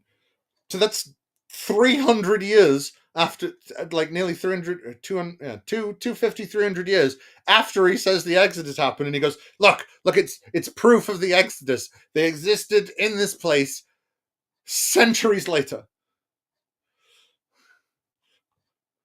Well, good night. It's midnight here. And I'm the video. We're very close to the end. We've got 5 minutes left of the video, so, and probably not even that, because I'm not listening to them bawl like each other at the end. So good night, and have fun. I'm gonna I'm going to finish driving myself insane. discount the Exodus, even the conquest. All for your entertainment. Like, subscribe, do the things. But they do say that, yeah, here's when the Israelites popped up in Canaan. You know, or some of them might call them proto-Israelites, but they just want to name it something different. So we absolutely do. You know, there's a very proto-Israelites. It's called Judah, but hey, famous Egyptian stele, called the Merneptah stele, sometimes the Israel stele. And on this, Pharaoh Merneptah talks about how he went into Canaan, he defeated these 3 cities, and he says that Israel's seed is no more. And so he mentions these people, Israel, in the land of Canaan. They're the only group of people he mentions, and this is the late 13th century BC. So they've already been there.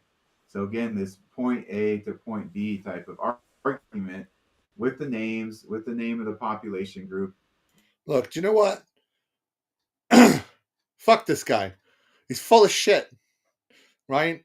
It's like there's no. He's saying that all this is just good. It all proves Moses, right? Fine, I'll play the end with some material culture, with some other circumstantial evidence that we're looking at. Titus, a couple last questions for you, and we'll wrap up. Are you aware of further excavations and research that's being done in any way that intersects with the Exodus? Like, what might we expect in the next 3 to 5 plus years? Mm-hmm. So there was a project recently finished in Sinai, and James Hoffmeyer published some articles on this that has to do with the geography of the Exodus that I think is extremely helpful in showing us where some of these things happened, and also at least the general time period in Egyptian history. There are also recent excavations at the site of Tel Retaba, which I think is the site of Pithom, which is revealing some really interesting stuff about a Semitic population there prior to the Exodus, and then an abandonment during the reign Good of shit. Amenhotep It'll revive II. me after this. There's continued research on inscriptions that have turned up. You know, not everything has. Let's just look at a virus. Let's go to a virus and do all the excavations that have already been done, and let's learn about the Hyksos. Been translated. Some of the stuff is going to be reevaluated. There's a lot going on, I think, still with kind of the Israelite settlement and conquest period in Canaan. Yeah, all that stuff that says that actually it was a peaceful infiltration of the Israelites into the area, because there's no signs of continuous warfare of any pattern that matches anything in the Bible. We see various places that were attacked at various times over a span of 150 years. And then that is used as evidence that Joshua definitely did it because they were all done at the same time. I'm done with this shit. There's like 3 minutes left. I don't care. Anybody else care? Does anybody else want to watch the last 3 minutes? Do you want to watch me suffer through the last 3 minutes? Is that what it is? Bexington says yes. I must. That connects to the Exodus. So I think the boobs say go. In the following years, we will see some more evidence that we could put in this cumulative case, and maybe some things that are more definitive than others. So I do have to ask you about this. What do you make of the chariot wheels supposedly found at the bottom of the Red Sea? Is that true? Is that an urban legend that's been passed? Because I've been told that many times. I've earned a braille. What do you make of that data? So the chariot wheels, allegedly, that are shown are either a type of coral reef, so it's a specific species of coral that actually forms this structure that looks kind of like a wheel popping up from the ground with an axle. It's not coral that grew over chariot wheels. It's found all throughout the Red Sea. And then, you may have seen some pictures or video of some kind of 4-spoke looking gold wheel, right? That's not an ancient Egyptian chariot wheel either. And it wouldn't be on the surface of the sand like it was displayed. So there's no chariot wheels or chariots that were found in the Red Sea there. But if it's totally true. It's because they realize that this is the time that they're giving themselves credibility. Right. I don't want. It's the end of the stream, so you're all the biggest fans, and I love you. But I'm going to bring my inner weeb out. The chariot wheels are a steam locomotive. It is. It's the fucking one from Water 7 in One Piece. The One Piece is real. The One Piece, in fact, is real. Here's what is it? So there's an anime One Piece where all pirates, and there's a steam engine that like goes on the water, and that's what it is. Look, Mom, I'm a real skeptic. I'm a real boy.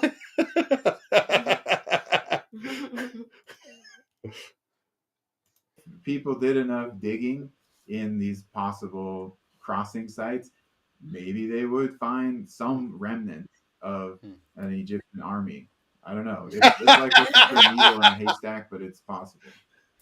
Well, you just burst the bubble of the evidence that I was given as a kid, not by my dad and family. Heard it at some camp somewhere, and literally always wondered about that. And I never asked my poppy, who was a famous Christian, who definitely didn't agree. My family doesn't lie about things. They're credible. Shut up.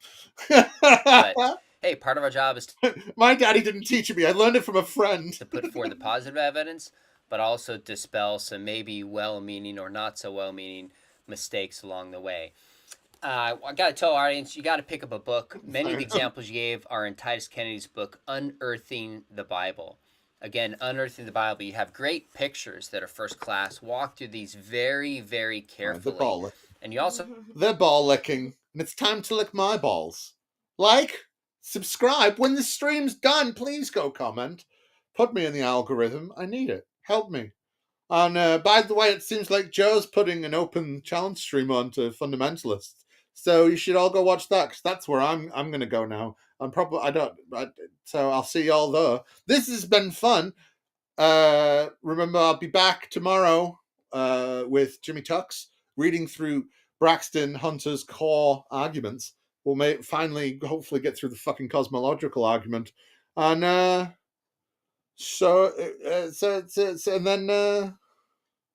and there's no video Wednesday. I was too busy making a music video, which you should all go watch and share with your friends and tell them to watch and like it. And do what it's if you don't, you get bad luck if you don't pass it on to 17 people.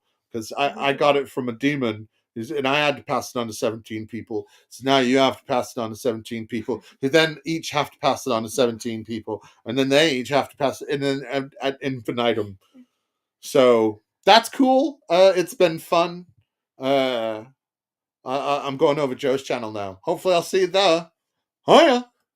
That's the wrong button. There's 101.